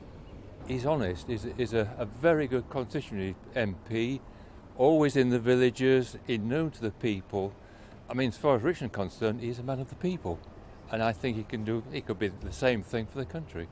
It's a very difficult task, whoever takes it over, but I mean, I think we're safe with Rishi than, I have to say, some of the other people who've been there. Please, he's gone. Yeah. Why is that? Well, he can't be trusted at all, can he? He's a proven liar, and just pleased he's gone. I like him. What do you like about him?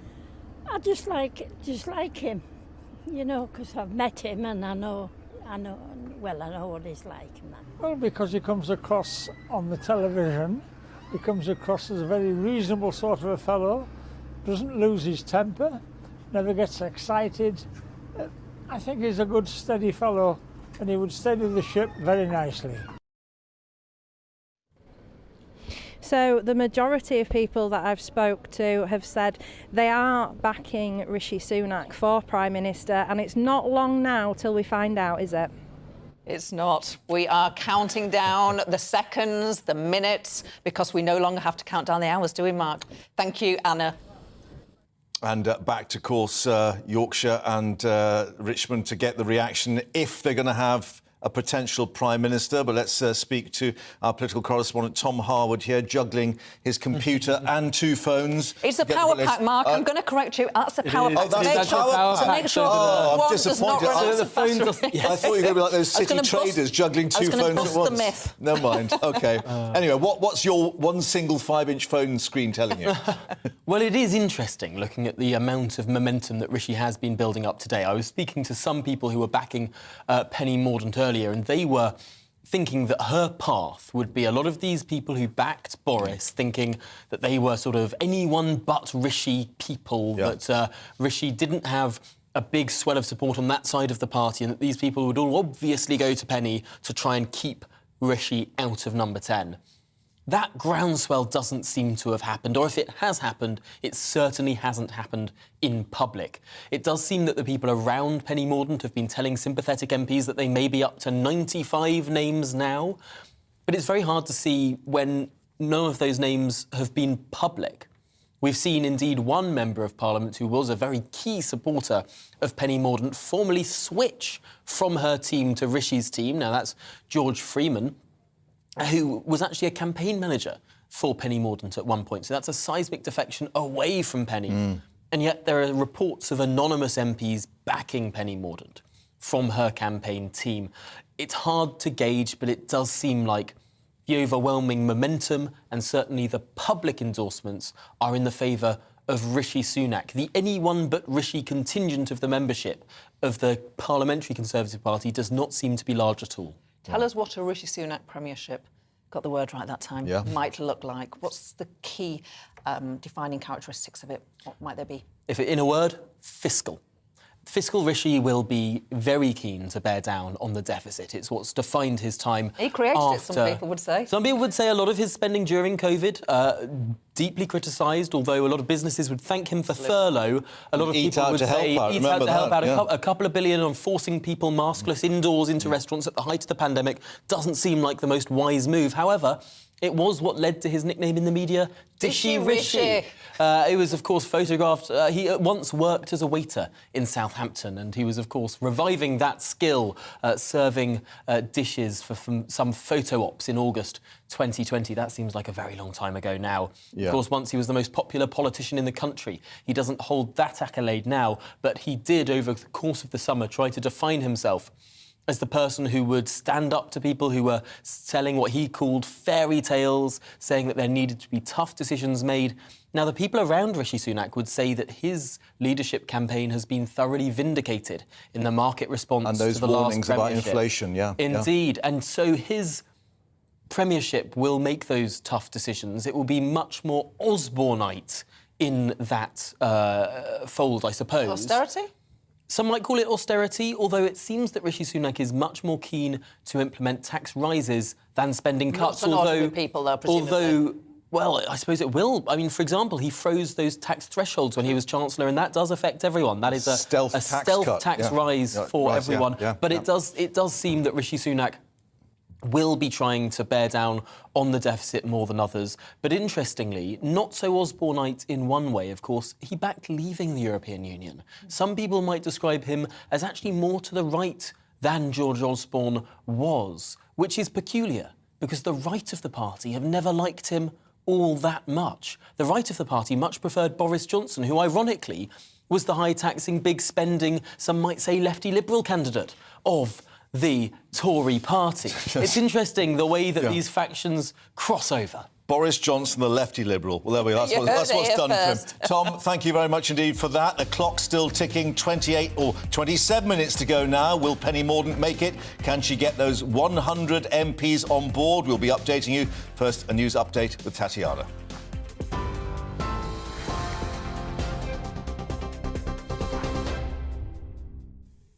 Thank you. Good afternoon. It's 1:33. I'm Tatiana Sanchez in the GB newsroom. Nominations for the Conservative Party leadership close in under half an hour. Former Chancellor Rishi Sunak is the front-runner after securing the backing of more than 100 MPs.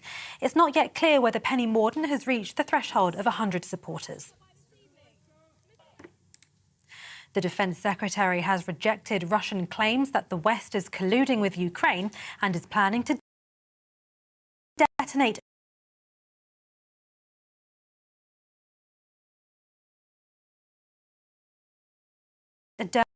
Ukraine could launch a false flag attack and then blame it on Moscow.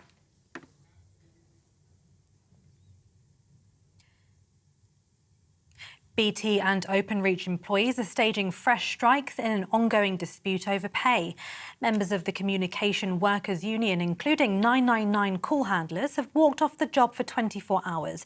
The union is demanding a proper pay rise that keeps up with inflation.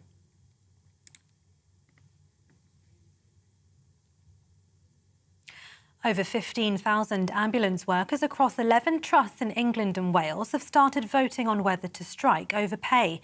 The members of the GMB union are being balloted over the coming weeks. If they vote yes to industrial action, the union says it would be the biggest ambulance strike in 30 years. 4 people have been arrested after a waxwork of King Charles was targeted by Just Stop Oil activists.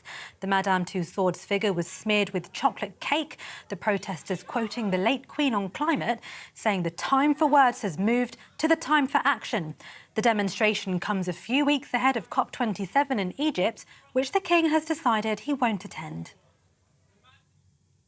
TV, online and DAB+ radio, this is GB News.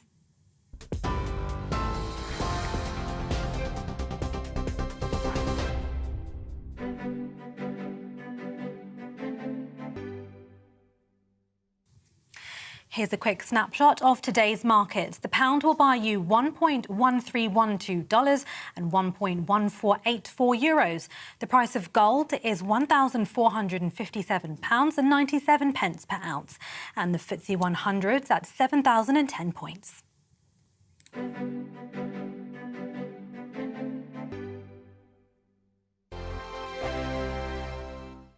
Weekday afternoons on GB News, we've got the whole of the UK covered. From 12 to 3, it's GB Newsday with me, Mark Longhurst. And me, Gloria De Piero. You'll get the very latest on everything that's been going on across our great nation. And from 3 till 6, watch out for GB News Live with me, Patrick Christie. I'm not here to mess around with all the biggest topics and guests. You will always be up to date. GB Newsday and GB News Live from 12 p.m. Only on GB News. The People's Channel, Britain's news channel.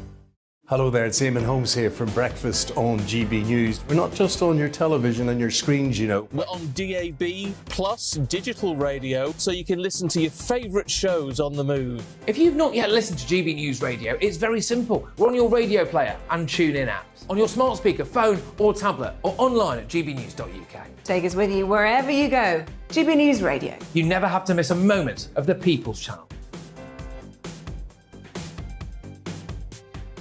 Join my show Farage, 7 p.m. till 8 p.m. Monday through Thursday, and there you will get opinion, analysis, debate, and I'll cover stories that nobody else dares to touch.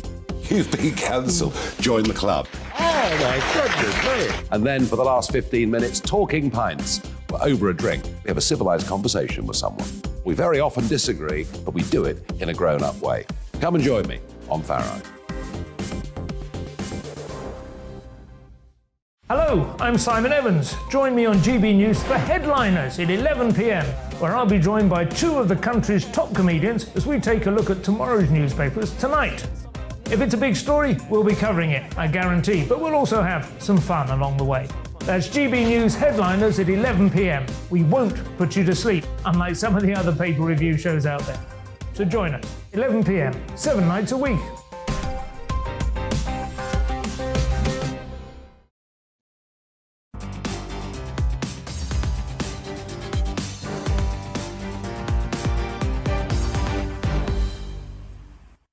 Welcome back to GB Newsday. The clock is ticking towards 2 o'clock when we'll learn perhaps who will be the new leader of the Tory party and therefore potential Prime Minister. We can cross over to Westminster and get the very latest with GB News political reporter Olivia Utley.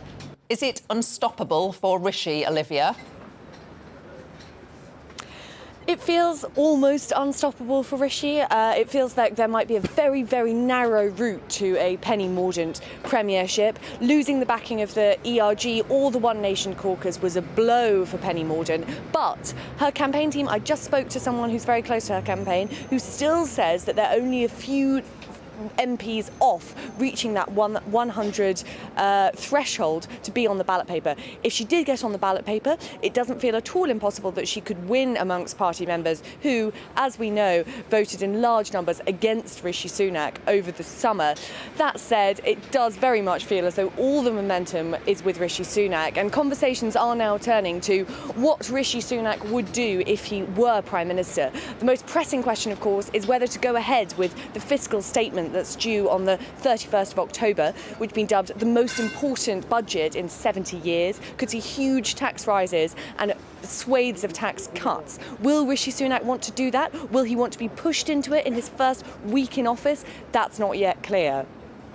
So just remind us about what's going to be happening now in this sort of 20 minutes or so. The focus obviously switches to Westminster behind you rather than number 10 with the votes being announced. Is that a public process? Do they actually declare to the nation who's done what? No, all that'll be declared to the nation is Graham Brady will come out at, we think, sort of 2:05 or just a little bit later and say who has made it onto the ballot paper. They'll say the proposer and the seconder, so the MP who's supported, the original MP who supported each candidate and the person who seconded it, but we won't actually hear the numbers.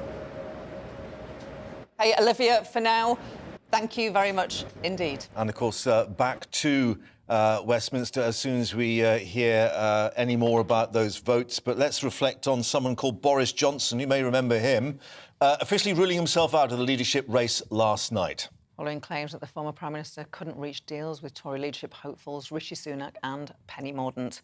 In a statement last night, Johnson saying it would simply not be the right thing to do, going on to say you can't govern effectively unless you have a united party in Parliament. Oscar Reddrop joins us in the studio now. He's a former special advisor to Boris Johnson. You worked there in the months leading up to him standing down as Prime Minister. Yeah. Just tell us, what's your view? If he had the numbers, he flew back from his holiday early. He was, saying that he was absolutely going for it. His team were tweeting. Why did he not stand in the end? He would have won it, wouldn't he? Well, I mean, this may surprise a few people, but Boris Johnson does actually care about the country. He does have the interests of the party at heart, and he has the interests of, particularly, and I say this quite often, the communities that had never voted Conservative before in generations. He has their interests at heart.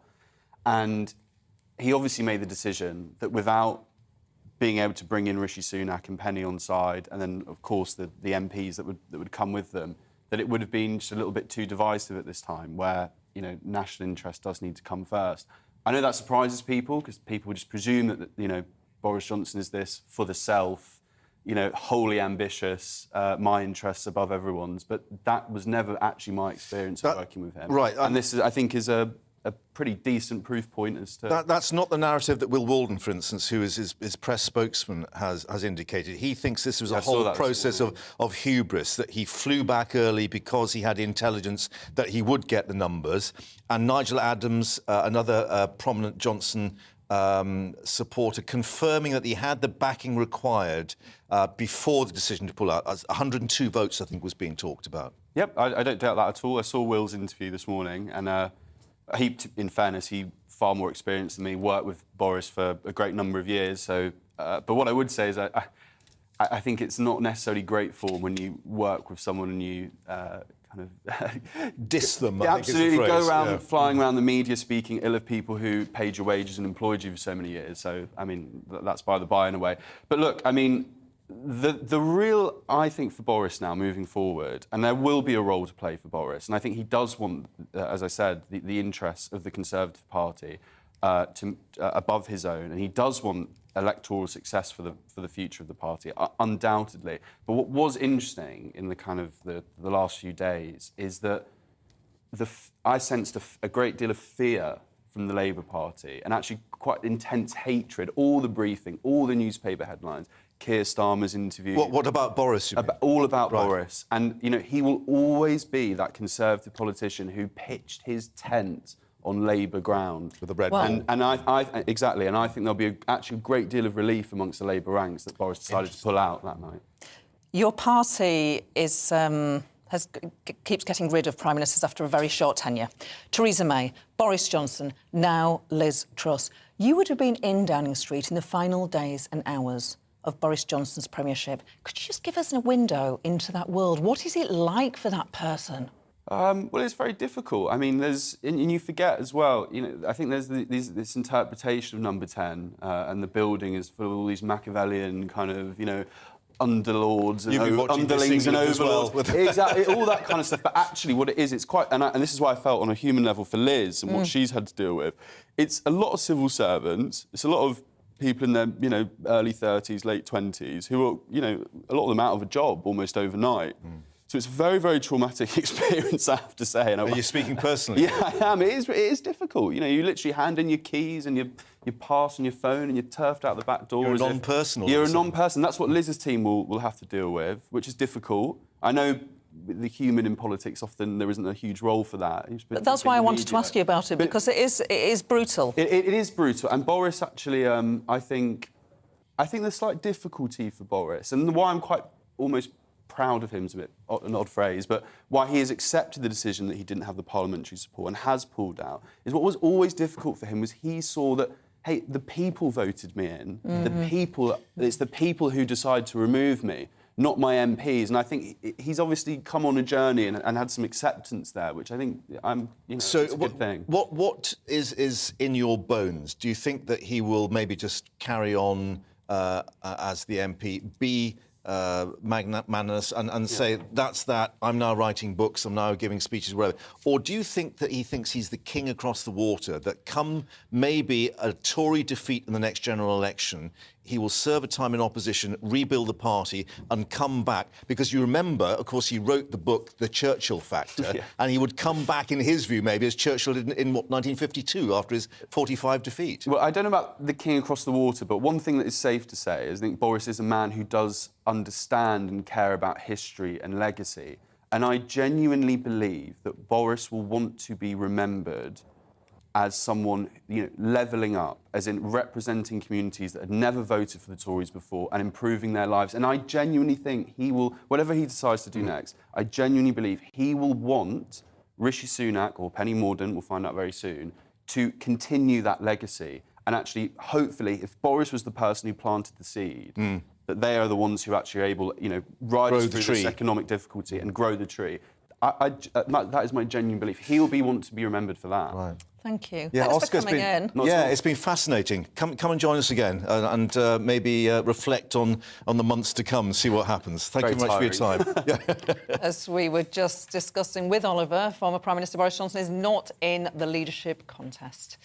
Despite, of course, having looked as if he might be making that comeback. We can go now to Uxbridge, his constituency, to find out what his constituents think lies ahead of him in his future. Uxbridge and South Ruislip. Our national reporter Paul Hawkins has been speaking to his constituents. What have they been telling you, Paul? Yeah, people here, mixed opinion, one would say. Remember, his majority here, only 7,000, so it'll be interesting to see when that's put to the electoral test how Boris Johnson performs. But this is what his constituents have been telling us today about how they're feeling about him deciding not to run for PM. Terrible. So many things that he did wrong. But he won an election. Yeah, I know, but there's a lot of people out there that don't know, that don't read stuff. Yeah. And don't look into stuff. Yeah. Just believe the hype. Liar. Right, because a lot of people think he's a winner and, he got the COVID vaccine out. No. He did that, he done all that, yeah. He's a liar. Right, OK. So I'm going to assume you're welcoming the decision that he's not going to stand for Prime Minister. I'm over the moon. I want him to be the Prime Minister. Why? Really? Why's that? Well, because of his policies. He's for the ordinary people. Fair enough, he's done wrong. But don't we all do wrong at times? Yeah. He's playing games, I think. A bit like we work with a chess company, Homer Sharif, when he got up in London. And it's like, so I think Boris is having a break and he'll come back in 2 years' time. Yeah, would you like to see that in 2 years' time? Yeah, he's got charisma, he's good. He's done a lot of good for a lot of people. So that's what some of his constituents have been telling us here in Uxbridge and South Ruislip. It's going to be quiet for a while from Boris Johnson, one would have thought, until the outcome of that investigation from the Privileges Committee is known. And Paul, you've been talking to those people, of course, about his position as far as the Premiership, the Prime Minister's position is concerned. What about him as a constituent MP? Is the expectation there that he will stay on, or he will go off and write his books and his newspaper articles and so on? Well, difficult to say again. The voxes you just heard, the opinions of the public there, kind of roughly reflect what we've been hearing this morning. Some people do value him as a Prime Minister and a local MP. Others are saying, no, look, it's time to clear off. So that's why that investigation by the Privileges Committee will be key in determining his future. Remember, the outcome of that committee hearing could lead to triggering a by-election here, which he could go on to lose. So it's difficult to say what his future lies as an MP, but certainly in terms of a public speaker, in terms of a public entertainer, his career is far from over. Paul in Uxbridge, thanks for updating us there. And, of course, we'll be back to you as the afternoon progresses, see what reaction is there to what we learn, perhaps, in the next 10 minutes or so. Thanks very much. Yeah, it's getting very close. Lots of you have been getting in touch about your thoughts, with your thoughts on the Conservative leadership contest. Bernard says, if Rishi Sunak is so intent on reducing public spending, then he must stop it. HS2 and save £100 billion, suspend the green energy tariff to help the public. He must cut spending waste and not put up taxes so that the public has to pay for his mistakes. John now saying, is the Tory party going to pay the £450 rise in my mortgage, Or am I going to have to sell my house and turn up at the council to be rehoused? Then they'll have to pay a private landlord £1,200 per month. This question needs to be put to Tory MPs. I think we're going to go through the door by looks of it. Yes, who lives in a house like this?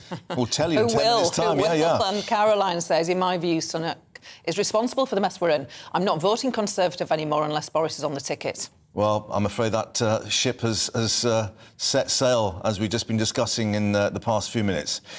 So, just minutes away from finding out who it will be and whether Penny Mordaunt can make those 100 MPs to continue the fight. We'll be updating you with the very latest. Let's take a short break first.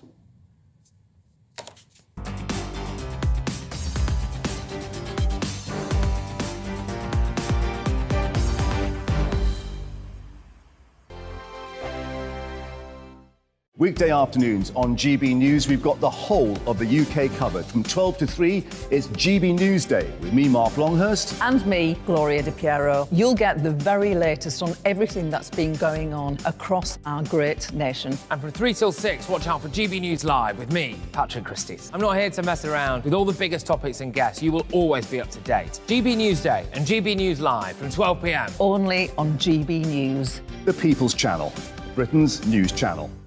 Hello there, it's Eamon Holmes here from Breakfast on GB News. We're not just on your television and your screens, you know. We're on DAB plus digital radio, so you can listen to your favourite shows on the move. If you've not yet listened to GB News Radio, it's very simple. We're on your radio player and TuneIn apps, on your smart speaker, phone or tablet, or online at gbnews.uk. Take us with you wherever you go. GB News Radio. You never have to miss a moment of the People's Channel. Join my show Farage, 7 p.m. till 8 p.m. Monday through Thursday. And there you will get opinion, analysis, debate, and I'll cover stories that nobody else dares to touch. You've been cancelled. Join the club. Oh, my goodness me. And then for the last 15 minutes, talking pints. We're over a drink. We have a civilised conversation with someone.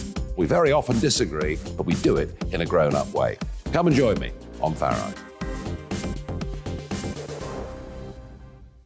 Hello, I'm Simon Evans. Join me on GB News for Headliners at 11 p.m, where I'll be joined by two of the country's top comedians as we take a look at tomorrow's newspapers tonight. If it's a big story, we'll be covering it, I guarantee, but we'll also have some fun along the way. That's GB News Headliners at 11 p.m. We won't put you to sleep, unlike some of the other paper review shows out there. So join us, 11 p.m, 7 nights a week.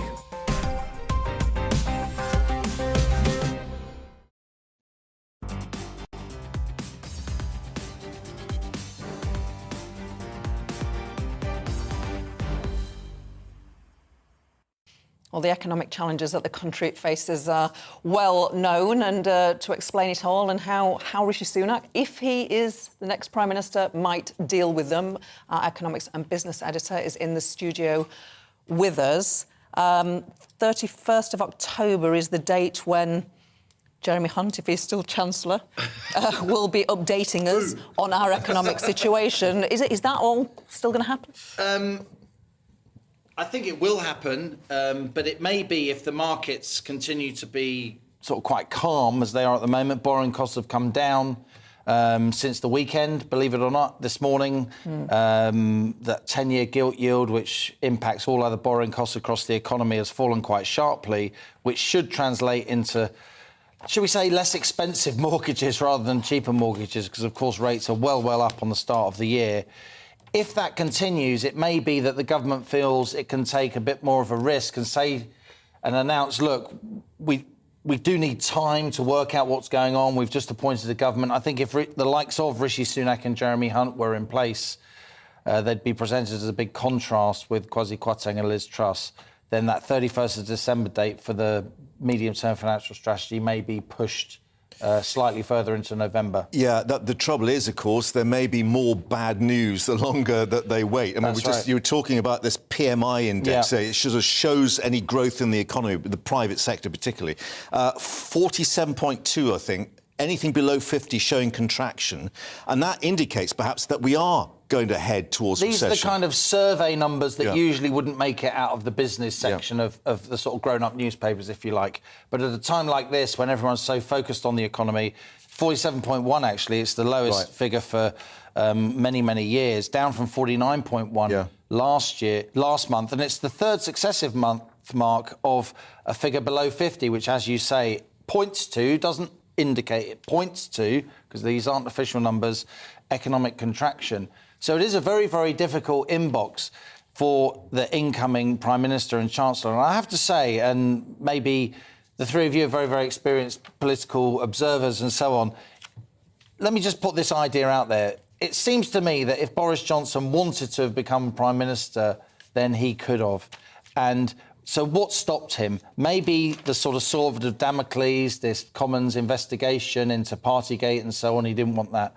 But I'd also suggest in his calculations is the fact that, you know, the incoming Prime Minister really is facing the most difficult economic inbox, if you like, of any incoming Prime Minister that I can remember in my lifetime. We're going to stay with you, Liam, but we're just going to show and explain to our listeners and viewers what we are seeing here.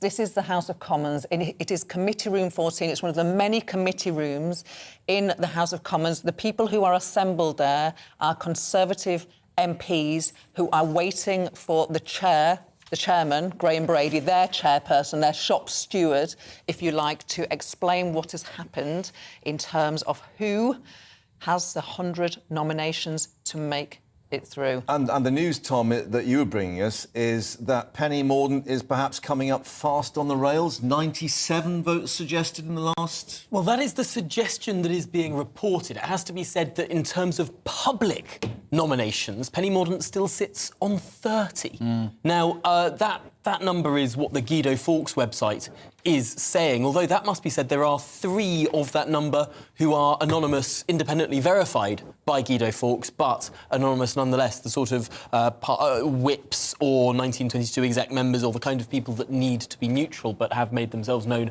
to that website. But yes, it's remarkable. Only 30 sort of verified, but 97 is the number that is being reported in terms of what the campaign says that they have. Now, just to contrast that, 202 is the number that Rishi Sunak is on, and that's more than the number of Labour MPs that there are in the House of Commons right now. Right. So he can command a majority, he can get his business through the House, which Boris Johnson was worried that he couldn't get his business through the House. Precisely. I know this is one of the reasons why Boris Johnson chose to not stand. I think it is important that we emphasise that today Bob Blackman, who's on the executive of the 1922 committee, has said that Boris did indeed have the numbers to be nominated. That was 102 true. was a 102, and yet he chose not to stand because he wouldn't be able to unite the party. And we think, Liam, whoever will be anointed, if that's what's going to happen in this next few minutes, that Jeremy Hunt will stay in place as Chancellor. We do.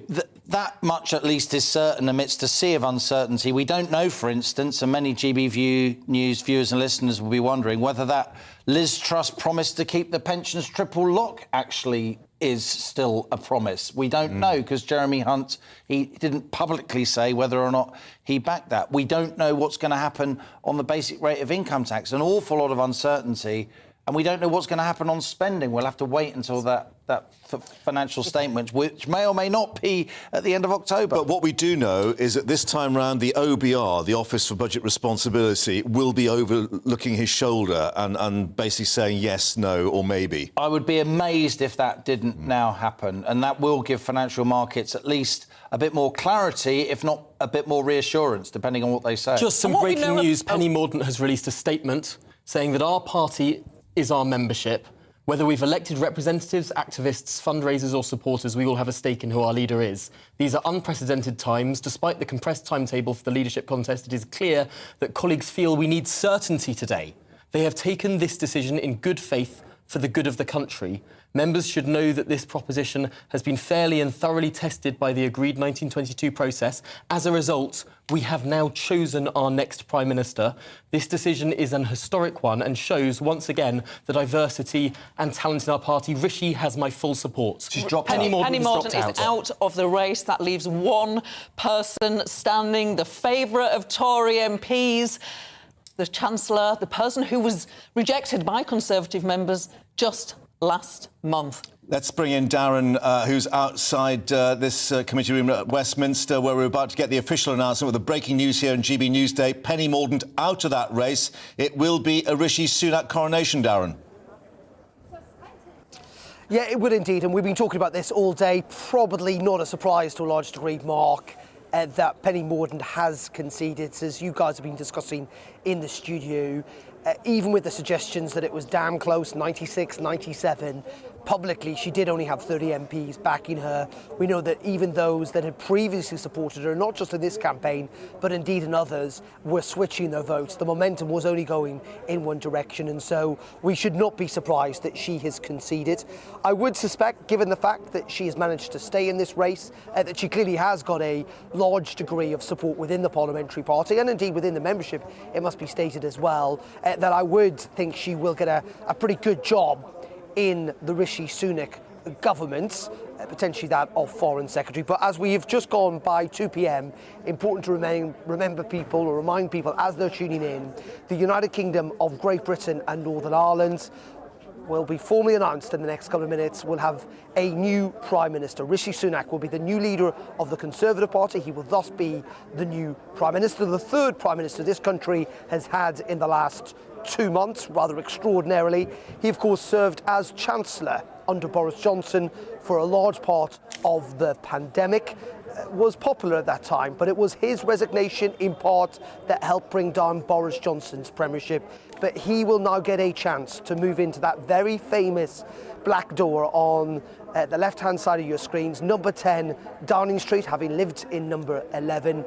And he himself is making history today, Mark. He is going to be Britain's first non-white Prime Minister, and he will be the youngest man and woman inside Downing Street since 1812. At the age of 42, he'll be the youngest Prime Minister in just over 200 years. So as we await to hear from Sir Graham Brady in the 1922 committee inside the Palace of Westminster on your right-hand side, you can see me there at the very bottom outside Downing Street here, along with hundreds of other journalists.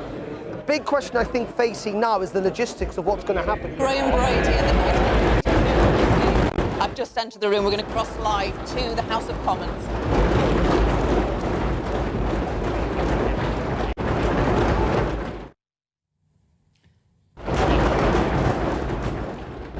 Good afternoon.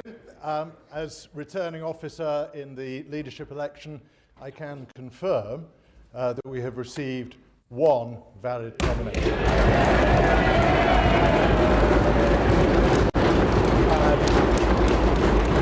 And Rishi Sunak is therefore elected as leader of the Conservative Party.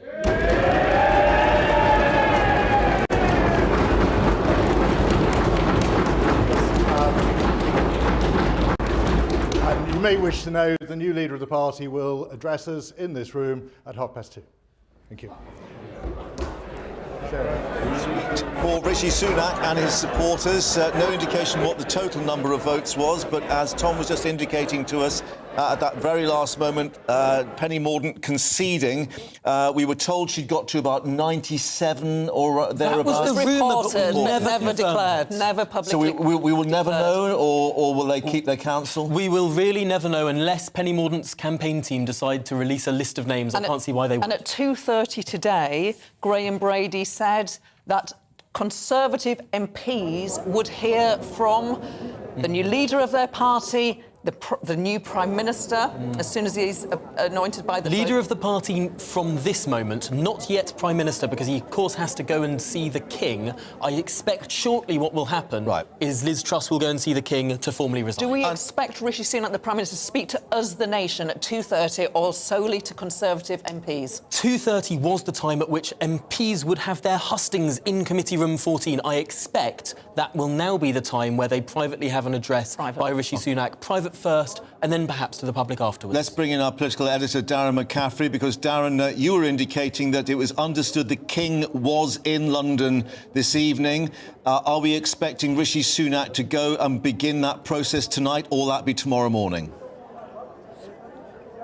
So this is really interesting, and on this point we simply do not know. From what I've been told, we believe King Charles is in London this evening, that he is not necessarily here right now. I'm not entirely sure, is it around 6 p.m. the sun sets? I do not think that Rishi Sunak will want to go into Downing Street in the hours of darkness. So it will be fascinating to find out what the timetable of events are. Will it happen this afternoon? As Tom has very rightly pointed out, he is now leader of the Conservative Party, not yet Prime Minister.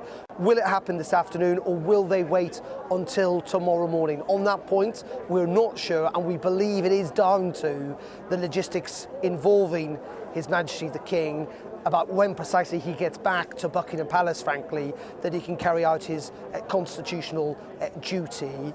And just on a point of the politics in all of this, I think that while many clearly will be disappointed in Penny Mordaunt's camp that she's not been able to push through, and there'll be some, of course, who wanted to see Boris Johnson stand and were determined to try and prevent Rishi Sunak, I think there will be relief within the Conservative Party that this has been settled today, that it is not going to drag yet again to the end of the week, and that on Wednesday, for example, it will not now be Liz Truss taking PMQs. That would have been a rather humiliating, I would have suggested, performance for her, but rather that Rishi Sunak will be in post by that stage. And I know you and Liam have been talking about what may well happen with the fiscal statement, whether it will come next Monday, but there is certainly pressure to try and get that done as quickly as possible. And that involves having a cabinet, because it involves big spending, departmental spending decisions that will need a cabinet in place. And there will be questions now about who will serve in those positions beyond Jeremy Hunt, who is almost certainly going to remain as Chancellor. Who will be the Foreign Secretary, for example? Could it be Penny Mordaunt? Will Rishi Sunak reach out and include Boris Johnson's supporters in that cabinet? I suspect he will have to, learning the lessons from Liz Truss. And where will he place some of his supporters? People like Dominic Raab, I would expect, the former Deputy Prime Minister, will be back in cabinet, having been a very loyal lieutenant to Rishi Sunak in both campaigns over the last couple of months, maybe even people like Gavin Williams. So it's going to be a fascinating time, but we do await that timetable. Right. And already reaction coming in, Darren. Lib Dem leader Ed Davey accusing the Tories of installing another out-of-touch Prime Minister, reiterating those calls for a general election. But does Rishi Sunak now, as fiscally responsible, was one of the terms used, buy the Tories some time towards this general election in, 2 years' time? Or will it be more immediate? I mean, I think where we are at the moment, the Conservative Party will not want an election. They are still substantially behind in the polls, 20, 30 points, depends which poll you look at, but they would be looking at electoral oblivion almost if they were to go to the country right now. I think there is an argument clearly for Rishi Sunak and Jeremy Hunt to make that, given where we are with the economy, now would not be the time for an election. It would be a time for stability, frankly, in many regards. So I think we're not likely to see an election anytime soon. Clearly the opposition parties have got a point. We have now seen a change of Prime Minister twice without a general election. That is never, ever happens, as far as I know, certainly in modern British politics. And many feel out there in the country that it should be up to the British public to decide who the Prime Minister is. But we do, of course, live in a parliamentary democracy, and at the end of the day, it is MPs who decides who the Prime Minister is, who can hold the confidence of Parliament, of the House of Commons. And that is why Rishi Sunak, having overwhelmingly won this race amongst Conservative MPs, will now be the Prime Minister. So I suspect we won't see an election anytime soon. Clearly the opposition will make hay with this. Let me be frank, I think that Rishi Sunak is going to prove to be a very formidable Prime Minister, and actually for Keir Starmer, he is going to face someone at the dispatch box and in media interviews who is a good performer, a good communicator, who's clearly on top of the economic brief. And I think for Labour this will prove to be quite a tricky time, though of course we know the government have got some very, very, very tough decisions to make when it comes to public spending. There will be a sense that we may well be returning to austerity, and being that far behind in the polls will be difficult even for the best of politicians. But as I say, quite an extraordinary moment here in Downing Street as we wait to find out what precisely may happen this afternoon or tomorrow, that we will be welcoming in the third Prime Minister in the space of 7 weeks. Darren, also the first British Asian Prime Minister, and actually we're going to come to our political correspondent Tom Harwood now. And London's Labour Mayor Sadiq Khan, there's been lots of sort of bricks, the normal sort of politicking and political attacks coming out, but London's Labour Mayor Sadiq Khan has said, politics aside, I want to congratulate Rishi Sunak on making history today as Conservative leader and soon to be Prime Minister. It's a historic day for the nation, as well as the end of a turbulent period, they hope, for the Conservative Party. They certainly hope it's the end of a turbulent period. However, take nothing for granted in politics. We've seen how now under two Prime Ministers, the Conservative Party has proved practically ungovernable, that it hasn't been able to use the majority it has. It's felt like a minority government more than the massive majority government it actually is. Now will be the time to see if the pledges of all these different groups, whether it's the One Nation Conservative group, whether it's the European Research Group, whether it's all of these people who have promised to unite behind their leader, will they actually now do that in practice? Will they vote for this leader's agenda? Will legislation be able to pass? Because there's a lot that might need to be done and much that may be unpopular. Well, let's bring in the wise counsel of a former Tory minister and a familiar voice on GB News, David Mellor, joining us now in the studio. And David, we ought to reiterate, you are no longer technically a member of the Conservative Party. Ian Duncan Smith drove me out. I mean, I just couldn't take it anymore. Is Rishi going to drag you back? Well, actually, I like Rishi, and I think that he's a grown-up. And I just wish what's happened today could have happened 3 months ago. The 3 months that it didn't happen have caused the Conservative Party lasting damage. But, you know, he's there. I think what are the assets that he brings? Well, first of all, I do think it's important that he represents a community that has made such a great contribution to UK life. And you know, France has always had difficulty integrating people who come from different parts of the world and settle in France. We are able to prove that that's not the case, and I think it's a good thing, and I think that the multiracial basis of British politics is important. Right. David Cameron has just said on Twitter, huge congratulations on Rishi Sunak on becoming PM to lead us through challenging times. I predicted a decade ago that Conservatives would select our first British Indian Prime Minister, and I'm proud today that comes to be.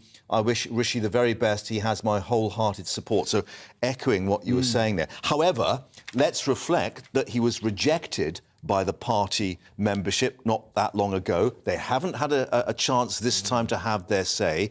Will that cause ructions in the months ahead? I hope not, but I must tell you, I came into the building today dreading the thought that Mordaunt would get over the 100 and would force this to go to a vote of the membership. Because we need to remember, that the Conservative Party membership, as it currently is not necessarily the most advanced thinking. And I think that 57 years and above is the sort of median age. Mind you, I can't really complain about it all, can you? Or me, no. I might join so I can be a spring chicken. Actually, yes. You could. Well, one dreads to think what you could become. youngsters. I just want to take you back to your time. You were a cabinet minister. We sort of uncomfortably remember, if you're my age anyway, if you remember the 1997 election, we remember when you lost your seat in Putney in that massive Labour landslide. I just want to ask you, do you think that was because Tony Blair was a unique figure, or was it a result of a party that had been in power too long and that had had its own civil war? Are there any parallels? Yes. The first parallel is that the Tory party had run out of steam. The second parallel is that the public were bored with the Tory party. I mean, John Major, a very effective politician, he had real difficulty over the exchange rate mechanism exit. And although there was then nearly 5 years in which the Conservatives actually ran the economy well with Ken Clarke as Chancellor, the public were not ready to give them another chance. And that has to be what will haunt Rishi Sunak and all of the others. So given that, we don't know yet whether there will be a Halloween fiscal statement on the 31st and whether it will be a frightener. But clearly, given the economic woes that we have at the moment, the question mark is, can this government last another 2 years to a next general election, or will it have to go to the country before then? I don't think it'll want to go to the country. I think, if you were offered the choice of being a turkey or a Tory backbencher, which one do you think would Which give you lasts the better longest? chance? Yes, Exactly. like the lettuce To go with beyond. Liz, yeah. But I have confidence in Sunak. Sunak is a grown-up in a way that Liz Truss never was. Sunak understands a whole lot of things. Where Sunak will have problems, of course, is he's not a naturally partisan person in the way that, Penny Mordaunt takes to all the ranting like a fish to water. Sunak doesn't do that, which is why I hope he gives her something which allows her to fulfil her destiny, to be, the talking head of the Conservative Party. But I do think that where the Conservatives are at the moment, it is tenable for them to keep going for 2 years. But the question is, will the public forgive and forget? And can the economy look sufficiently better that someone who wants to believe in the Tories... the Tories threw away their reputation as a party that could manage the economy. In my day, it always was, we don't necessarily like the Tories, but they can do the economy. Well, I think... Don't frighten the horses. Now we don't like them, and they don't do the economy. Yeah, but apart from that, Yeah.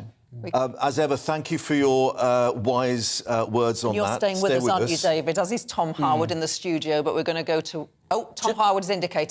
Just a note, not anything seismic, but I have just had word from a member of Rishi Sunak's campaign team that we will be sharing movements when confirmed. So that's no confirmation on when Rishi Sunak is going to see the King, but a confirmation that we will learn about that perhaps soon. But we do know he's going to be speaking at 2:30 in that committee room where we just saw those... To his MPs. Privately. But Privately.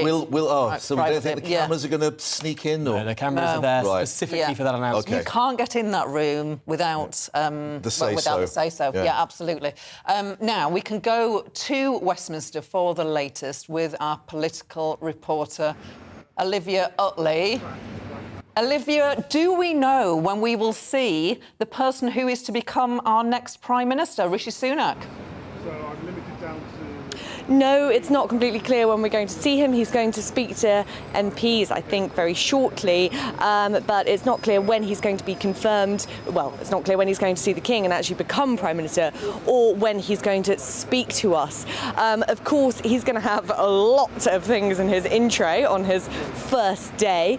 The first and most important, probably, of which is what's he going to do about this fiscal statement that's due on the 31st of October. Conventional wisdom seems to have it that he will probably keep Jeremy Hunt on as Chancellor. But the idea that him and Jeremy Hunt are exactly the same, or that they want exactly the same things, I don't think completely holds true. Jeremy Hunt, his budget seems to be all about tax rises and spending cuts and making sure that the markets are happy at every moment. Rishi Sunak, although he is very interested in making sure that all the numbers add up, it seems likely that he'll be less of a sort of slave to the markets than Jeremy Hunt, and his vision will be reassuring the markets through economic competence rather than sort of buttering them up at every single moment and kind of reassuring the markets in live time. So it'll be really interesting to see how that relationship develops between Hunt and Sunak, and even if Sunak decides to keep Hunt as his Chancellor. What happens to Penny Mordaunt, Olivia? We're just getting word from her campaign that she got the backing of 90 MPs, so 10 short of the 100 that were needed. But looking at what she said in her statement, we owe it to the country, to each other and to Rishi to unite and work together for the good of the nation. But bearing in mind that there are 90 MPs who didn't want Rishi Sunak, there may still be a few difficulties ahead. Yes, although it's worth caveating that with that's the number from Penny Mordaunt's camp that hasn't been independently verified. So it could be that Penny Mordaunt's camp are hamming up the number of supporters that she got. I heard earlier in the day that there were talks between Penny Mordaunt and Rishi Sunak, or at least between their people, of what Sunak might offer Penny Mordaunt in exchange for standing down. There was talk of her possibly being made Foreign Secretary in a Sunak government. But the fact is that she didn't stand down in the end. She just failed to get the 100 nominations to get her on the ballot paper. So the Sunak camp may feel that they don't owe her anything.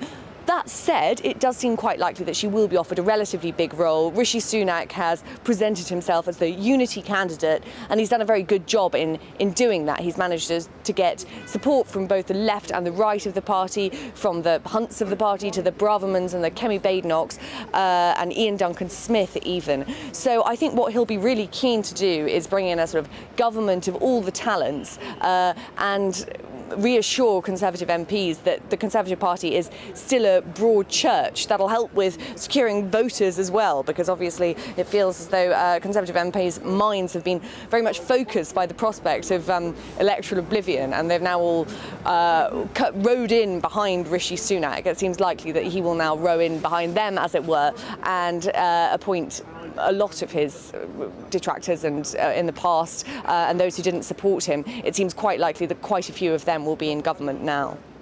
We'll talk to you later in the programme, Olivia, but we're going to cross back to Downing Street now to speak to our political editor, Darren McCaffrey. Darren, when will we see Rishi Sunak as the next Prime Minister? Any idea about that? And when will he choose his top team? You know, we will get that parade. We've become very familiar with these sites now because we've had so many different Prime Ministers in recent years. The parade of different people being appointed to the different jobs. It's a manic 24 hours ahead.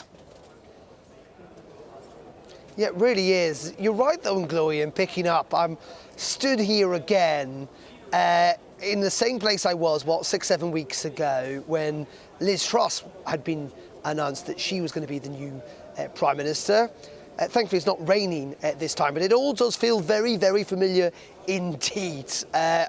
I suspect the Conservative Party, and indeed, it must be said, the country will hope that this is maybe the last time we'll be here in this situation for a while. In terms of what's going to happen, we are literally just going to have to wait, I suspect. And there will be conversations, unsurprisingly, happening between Rishi Sunak's team. The pictures, we must say, that we're showing you now on the right-hand side of your screen, they're from earlier on today, so they're not happening right now. So he will be in discussions, or his team will be in discussions with, obviously, Liz Truss' team, the Prime Minister, the current Prime Minister's team, inside Downing Street, and with Buckingham Palace, trying to work out the choreography of all of this, just precisely, when will... Because I suspect Liz Truss will come out and speak to us here in Downing Street, as is now the norm. Then she would travel to Buckingham Palace, followed by Rishi Sunak. He will then come back to Downing Street, having met the King, having accepted that invitation to form a government, and then address the nation for the first time as Prime Minister outside the famous black door that you can see before going inside. And as you say, taking some pretty big decisions. First of all, early on, is who is going to be in his cabinet.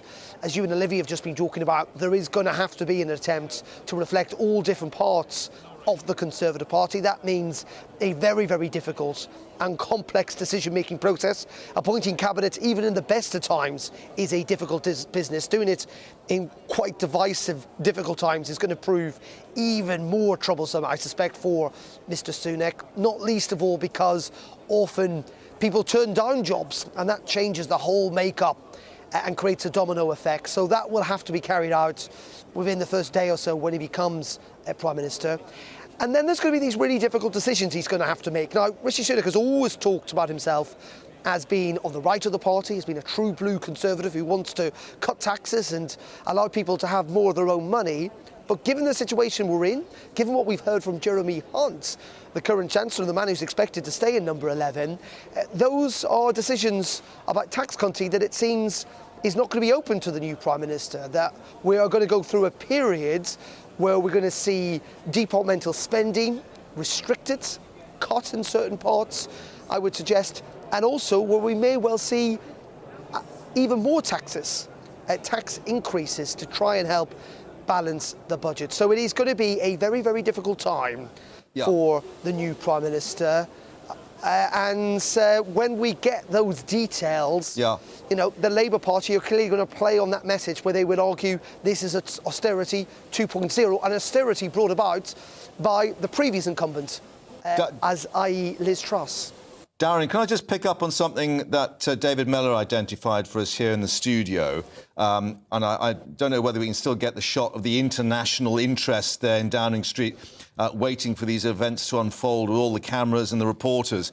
And that is the significance, the importance of this particular Prime Minister as he will be. British Future Director Sundar Katwala describing this as a historic moment in his statement, saying Rishi Sunak becoming the first British Indian Prime Minister is an historic moment. This simply would not have been possible even a decade or two ago. It shows that public service in the highest office in Britain can be open to those of all faiths and ethnic backgrounds. This will be a source of pride to many British Asians, including many who do not share Rishi Sunak's conservative politics. Yeah, indeed, and we've heard that actually from people across the political divide today. Ed Davey, the Lib Dem leader, I know that Sadiq Khan has pointed that out, as have people like Jess Phillips, who, you know, don't normally speak very kindly of Conservative leaders. I mean, it's fascinating this. In many regards, Rishi Sunak is from the same kind of makeup or the same place that many of our Prime Ministers have come from before. He went to Oxford. He has worked in the city of London. He served as Chancellor of the Exchequer. He represents a constituency in Yorkshire, a constituency that's got a proud track record of actually many of those MPs holding very senior jobs in government, notably people like William Hague, for example. But yes, some are saying, we don't think this is a man of significance walking up Downing Street, by the way. He works for Liz Truss. Got himself in a little bit of trouble. We'll talk about that another time. It is fascinating, though, to a large degree, when we look at this moment. Is this an Obama moment, essentially, for Britain, as some have compared it to? You know, this is the first time our country will have had a politician resident in Downing Street, a Prime Minister who is non-white. It is clearly a big moment for the Hindu-Indian community. And it is, I think, actually testament in many regards also to the work that David Cameron did, transforming the Conservative Party in the mid to late noughties. I don't think Rishi Sunak necessarily would have got selected or been part of that selection process if it hadn't have been some for them of those reforms. And as we've been also saying, he's the youngest Prime Minister in just over 200 years, which is also notable, younger than Tony Blair when he ascended to power, younger than David Cameron when he became Prime Minister. But also, he is very wealthy. He may well be the richest Prime Minister this country has ever had as well. And it's fascinating. I saw a poll carried out earlier on today that I think had been carried out over the weekend, asking the public what they knew about Rishi Sunak, what they thought about him. And the word that did pop up more than any other was this word rich. And I do suspect, whether you like it or not, in our political game, that is something that the Labour Party will play on in the weeks and months to come, not least of all given those difficult decisions economically this government is going to have to make. Thank you, Darren. We will talk to you later, but thank you for the update for now. Well, the former Prime Minister, who was a year older than Rishi Sunak on entering Downing Street. I said former Prime Minister, but it's like former, because things have changed. Prime Ministers ago? Because this was only in 2015. 2010. No, he was Prime Minister still in 2015. He was, and in 2016. Right, OK. He resigned in June 2016. But it feels like the olden days because there have been so many subsequent Conservative Prime Ministers. He has tweeted, huge congratulations, Rishi Sunak, on becoming PM to lead us through challenging times. I predicted a decade ago that the Conservatives would select our first British Indian Prime Minister, and proud today that comes to be. I wish Rishi the very best. He has my wholehearted support. Let's just very quickly get the reaction of David Mellor to that, because, David, there was a suggestion, and it is uncomfortable, that maybe he was not supported that much amongst the party membership because of that British Asian heritage. Is that unfair? I think that you're entitled to think that. I think it's remarkable how little comment there has been on that. But one of the reasons I was haunted by the idea that the rump of Conservative members, bear in mind, 600 constituencies, 160,000 Conservative members. You know, when I was an MP in London, we had 5,000 members in my constituency alone. And the worry was that one or two of these people would not want to vote for someone simply because of his ethnicity. And that's why I really am so grateful. You know, if there is a God, he has helped us by only giving Mordaunt 90 votes and not 105, because she's the kind of woman I think she would have carried on. Right. And do you think of the embarrassment for the Conservative Party if more than half of the parliamentary party had voted for Sunak, but then the members vote for Mordaunt. I think it is worth saying, however, there was a poll earlier last week that showed in the hypothetical head-to-head situation between Boris and Rishi, Boris would win, but Rishi and Penny, Rishi would win in that hypothetical membership poll that we saw last week. And the other thing to point out, I think, is that over the summer we saw standalone, the far and above the most popular potential candidate amongst the membership was Kemi Badenoch. Oh, Kemi Badenoch. And Kemi Badenoch, of course, never got nominated by the MPs, but the membership loved her. And let's not forget about her racial background. So I think it probably is more to do with policy than race when it comes to Rishi, who Liz Truss successfully painted as a tax riser over the summer. I think that probably held him back far more than any ethnic background. And I would like to chip into that too, because the Labour Party, which I have been fortunate or unfortunate to be a member of since the age of 18, had the choice of women, had the choice of non-white candidates, and has always plumped for a white bloke. Every single time. And usually one from North London. Well, not, I mean, sometimes, often. But let's reflect, the word or the phrase being used for Rishi Sunak now, fiscal competence.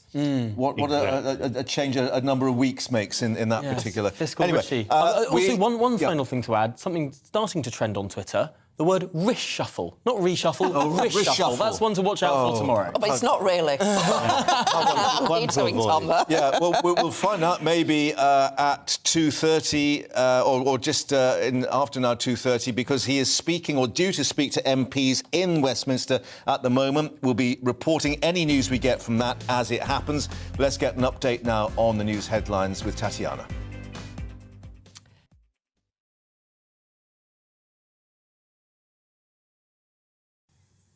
Good afternoon, it's 2:31. I'm Tatiana Sanchez in the GB newsroom.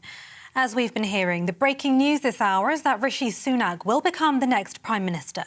That's after Penny Mordaunt pulled out of the Conservative leadership contest. In a statement posted on Twitter, she said Rishi Sunak has her full support, and she urged her colleagues to unite and work together for the good of the nation. More than 70,000 staff members across 150 universities in the UK have voted to strike in a dispute over pay and working conditions. The University and College Union now have a mandate to deliver the industrial action across almost every university in the UK. The UCU says the result is a clear indication of the anger felt by staff. BT and Openreach employees are staging fresh strikes in an ongoing dispute over pay. Members of the Communication Workers Union, including 999 call handlers, have walked off the job for 24 hours. The union's demanding a proper pay rise that keeps up with inflation. Over 15,000 ambulance workers across 11 trusts in England and Wales have started voting on whether to strike over pay. The members of the GMB union are being balloted over the coming weeks. If they vote yes to industrial action, the union says it would be the biggest ambulance strike in 30 years. 4 people have been arrested after a waxwork of King Charles was targeted by Just Stop Oil activists. The Madame Tussauds figure was smeared with chocolate cake. The protesters quoting the late Queen on climate, saying the time for words has moved to the time for action. The demonstration comes a few weeks ahead of COP27 in Egypt, which the King has decided he won't attend. TV, online and DAB+ radio, this is GB News.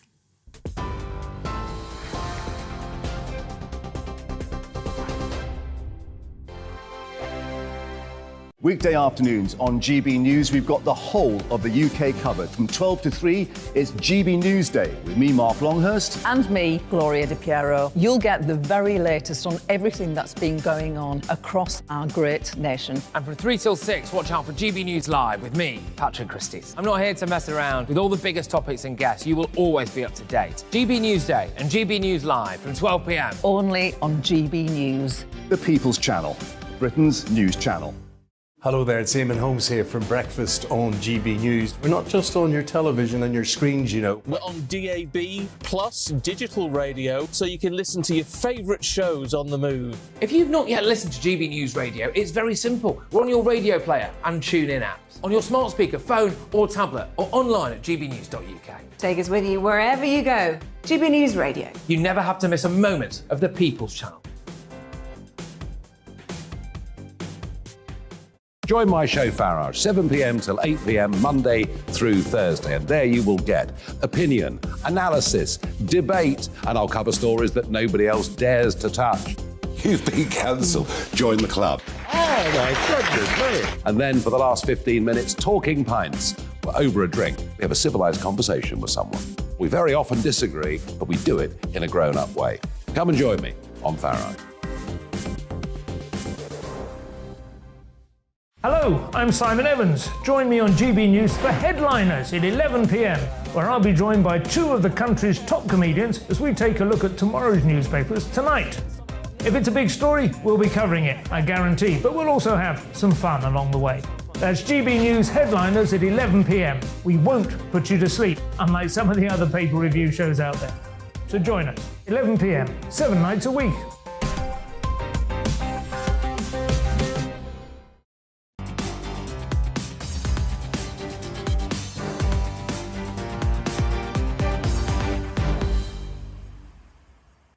Welcome back to GB Newsday, and we understand that the new leader of the Tory party, Rishi Sunak, is addressing his MPs in Westminster at the moment. He's not quite there as Prime Minister yet because, of course, he has to meet the King for that process. We are understanding from Press Association that the King is travelling to London this afternoon as previously planned, they say. However, it appears unlikely, they say, that King Charles will host audiences at Buckingham Palace during Monday to accept the resignation of outgoing Prime Minister Liz Truss and appoint her successor, Rishi Sunak. So, all that to come tomorrow, we think now. Yes, tomorrow we'll hear his first words outside Downing Street. It's always a big moment when they set out their stall. Live here on GB Newsday, yeah.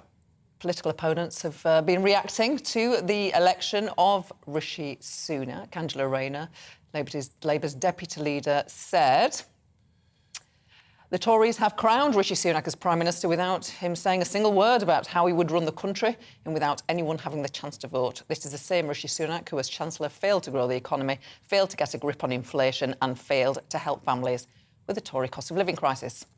And it's the same Rishi Sunak, she said, whose family avoided paying tax in this country before he put up taxes on everyone else. With his record and after Liz Truss comprehensively beat him over the summer, it's no wonder he's dodging scrutiny. She went on to say, Rishi Sunak has no mandate and no idea what working people need. We need a general election so the public can get a say on the future of Britain and the chance for a fresh start with Labour.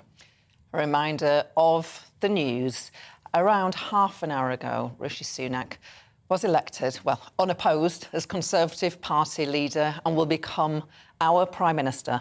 Faces a very full in-tray. He's going to have to try to lift his party's record low polling rates if he's to have any chance of challenging Labour leader Sir Keir Starmer at the next general election. Well, can he turn it round, given those latest polls? Let's speak to a pollster, Associate Director of Opinion, Adam Drummond. Adam, thanks for joining us.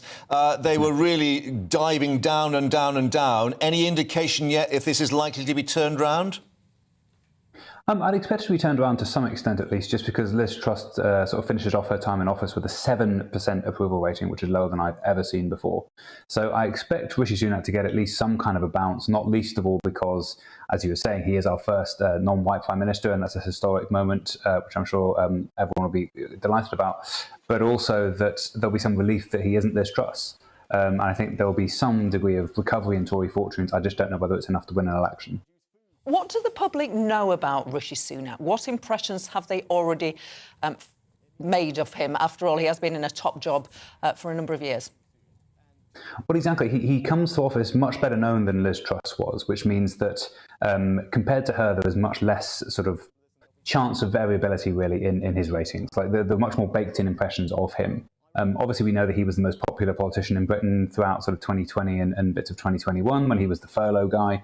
And then that all sort of came crashing down to an extent in the early part of this year. His spring statement wasn't very popular. There was all the stuff, as I think your quote from Angela Rayner mentioned, about his family's tax affairs. So he is much more well known than previous sort of politicians who've taken over. But I think really the thing that's going to determine a lot of this is ultimately what he does and what happens with the economy.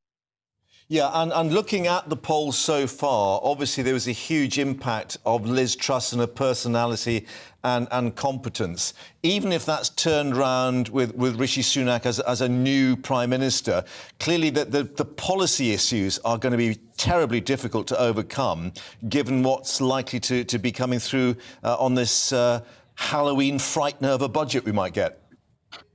Exactly. I think one area where choosing Rishi Sunak does, I think, augur quite well for the Conservatives is that he's more of a kind of sort of traditional Tory in the sense that he moves the debate back onto traditional economic competence grounds, where he does have relatively good ratings.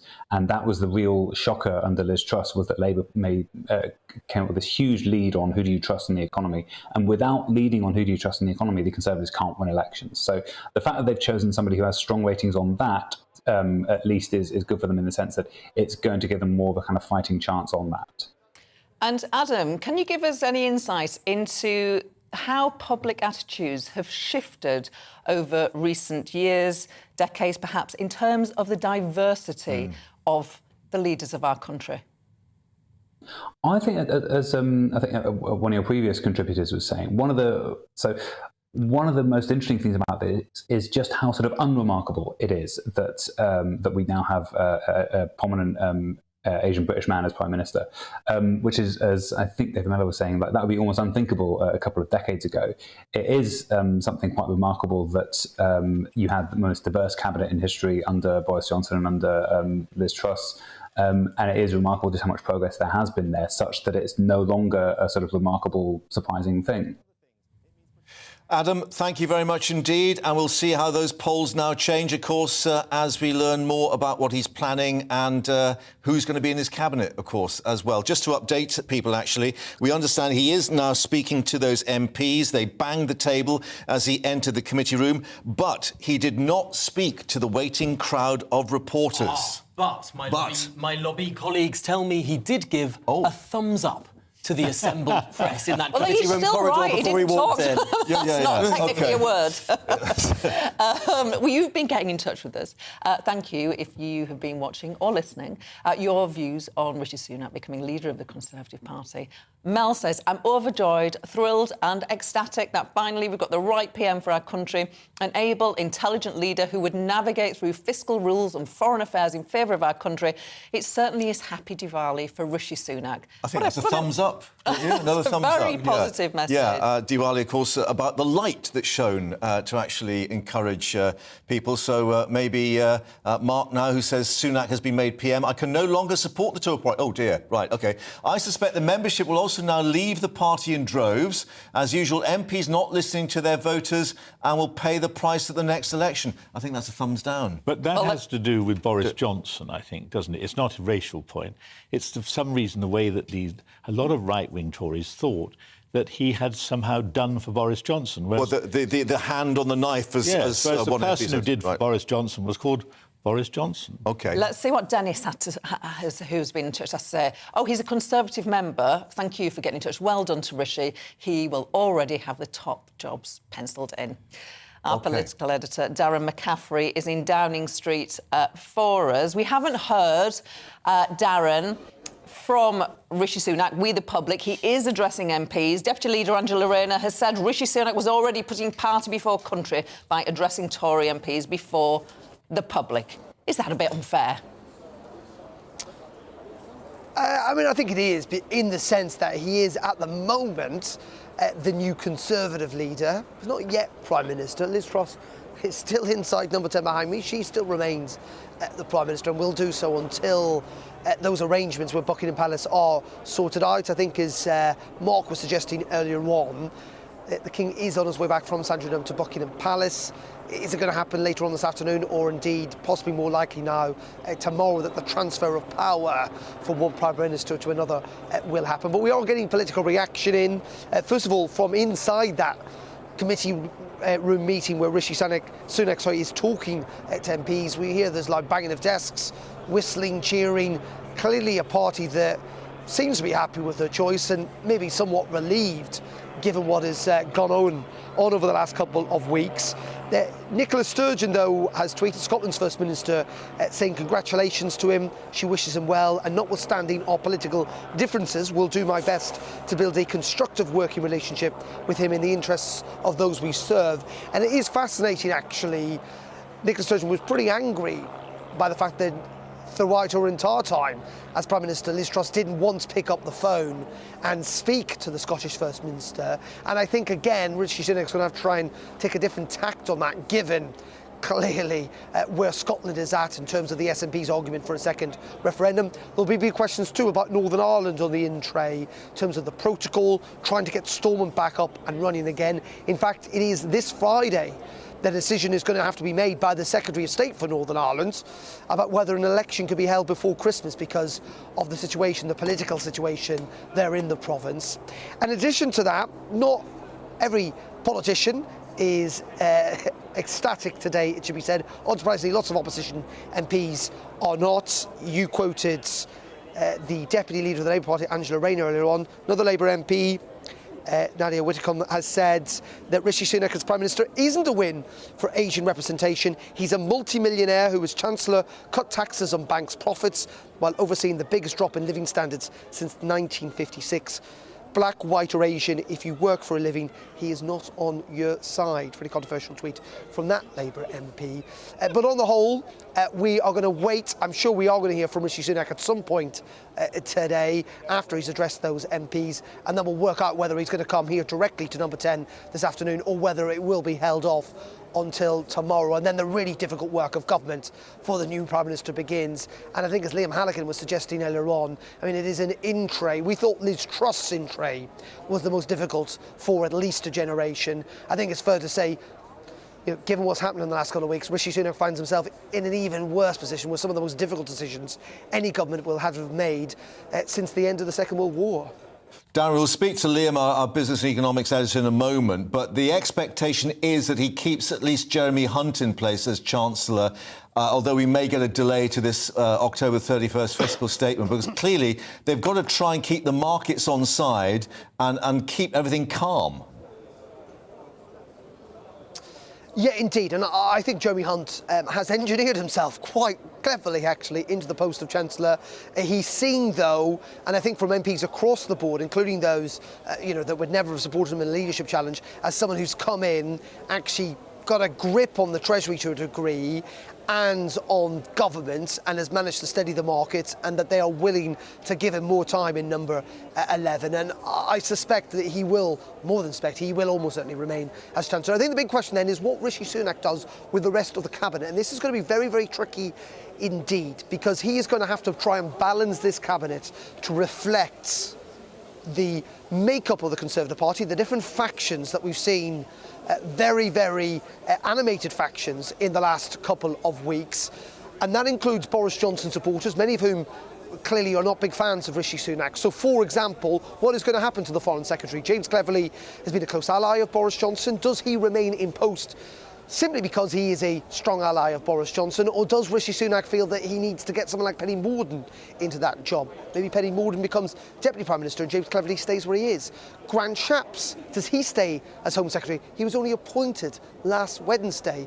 Again, he may well just stay there by the simple fact that it's not a good look to change your Home Secretary, one of the most important ministers of state, every week. And then there will be big other questions about those that have been loyal to Rishi Sunak. How many jobs did they get in government? Dominic Raab being a good example.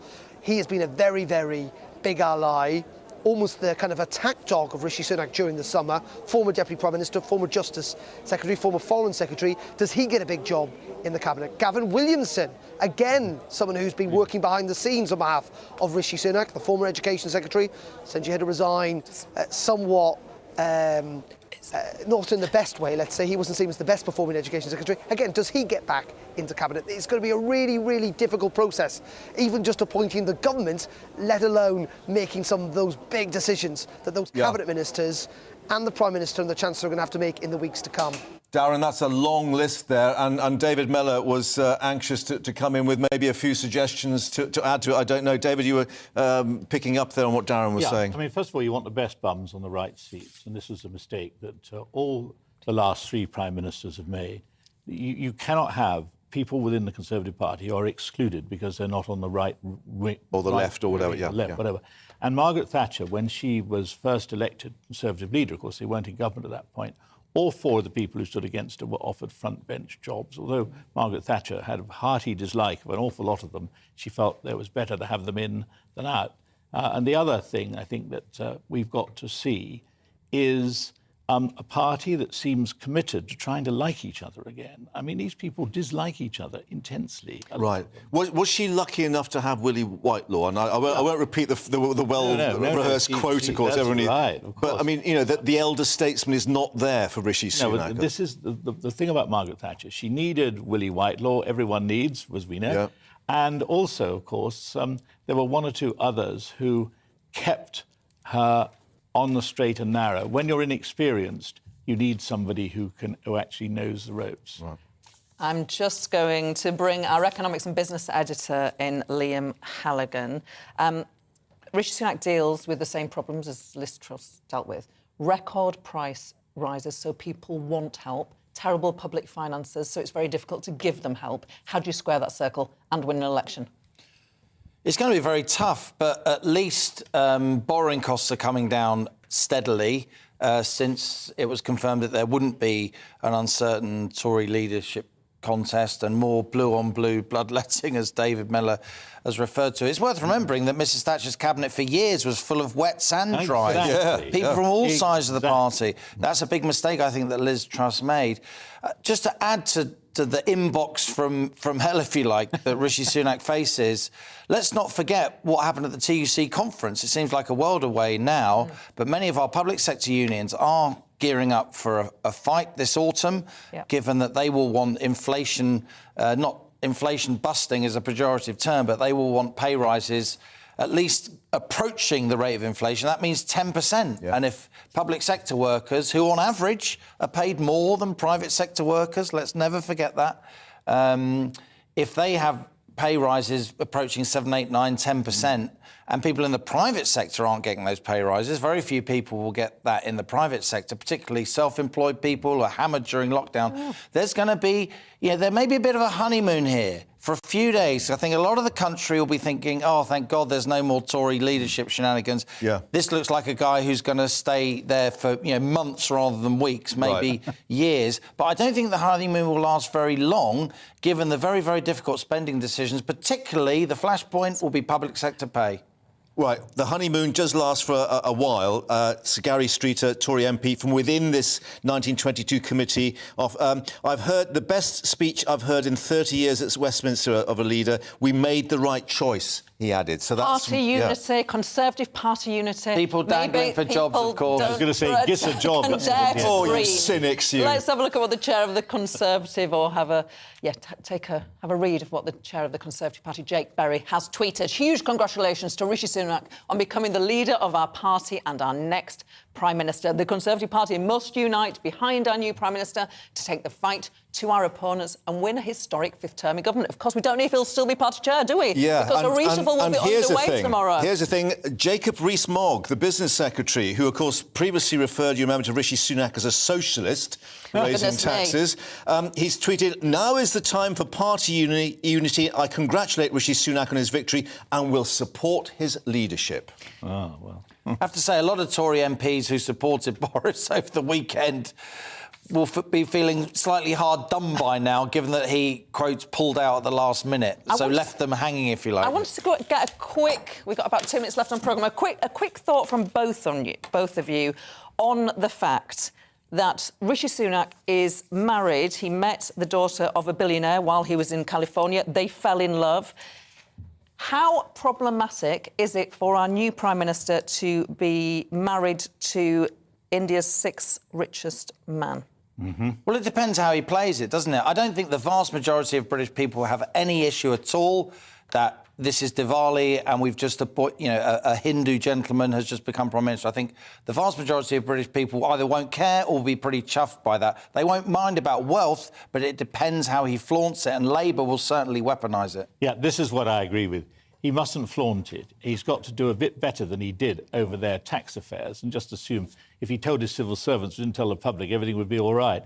I mean, poncing around with this coffee, which keeps you at the right temperature. The £180 coffee cup, Is not that a what good it look. was? Not available in Woolworths. Other shops are available. The new indoor swimming pool and sauna in Richmond is not going to go down well. If he flaunts his wealth, he will have real problems, because as a man, he's perfectly normal, he's very intelligent, grew up in Southampton, parents were professional people in the health service, but he could throw all that away if he appeared to be bought and paid for by a multi-billionaire from India. Yeah. So let's remind you that we have Rishi Sunak speaking to MPs inside Westminster at the moment. He is the new Tory party leader. He is not yet Prime Minister. That will have to happen with the King. We are being told that the King is travelling to London this afternoon, as previously planned. However, unlikely, we're being told by Press Association that King Charles will host audiences at Buckingham Palace today to accept the resignation of Liz Truss and appoint her successor, Rishi Sunak. And let's reflect that he will be our first Prime Minister of Indian heritage in our country's history. Patrick Christys is up next. For now, thank you from me and Mark for your And the rest of our team, more tomorrow. Stay with us here on GB News for Patrick Christys.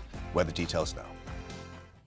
Hello there, I'm Greg Dewhurst and welcome to your latest broadcast from the Met Office. The week ahead, very mild for the time of year still. Blustery showers at times, but there will be some sunshine, particularly in the east. Looking at the pressure pattern, low pressure still dominates the weather scene. We see further areas of rain and wind coming in from the Atlantic, particularly across the west of the UK. Further east, we will see some drier interludes at times.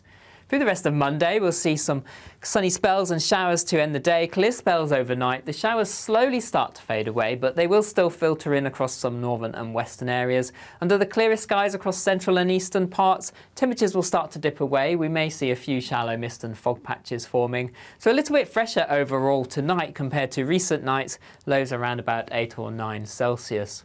So a bright start for many Tuesday morning. Showers across the north and the west and the south coast from the word go. These slowly filter their way north and eastwards through the day, but plenty of sunshine, most places staying dry. However, later on in the afternoon, thicker cloud, outbreaks of rain and stronger winds will move into parts of Cornwall, later Devon, southwest Wales. A warm feeling day, temperatures 16 to 18, possibly 19 Celsius as a maximum temperature. Through the evening time, this rain will continue to push its way northwards across parts of Wales, eventually getting into Northern Ireland, western parts of northern England and southern Scotland as we head into the early hours. Elsewhere, turning cloudy, outbreaks of light rain and drizzle, and then later on, some strong winds, gusty showers moving into the far west. But it will be a very mild night, temperatures no lower than 12 to 15 Celsius, where they should be during the day at this time of year. So a mixed start to Wednesday morning, showers pushing their way north and eastward, some longer spells of rain holding on across Scotland, but the sunshine will develop and temperatures will rise as a result. So over the next few days, it stays changeable. We'll see some further rain at times,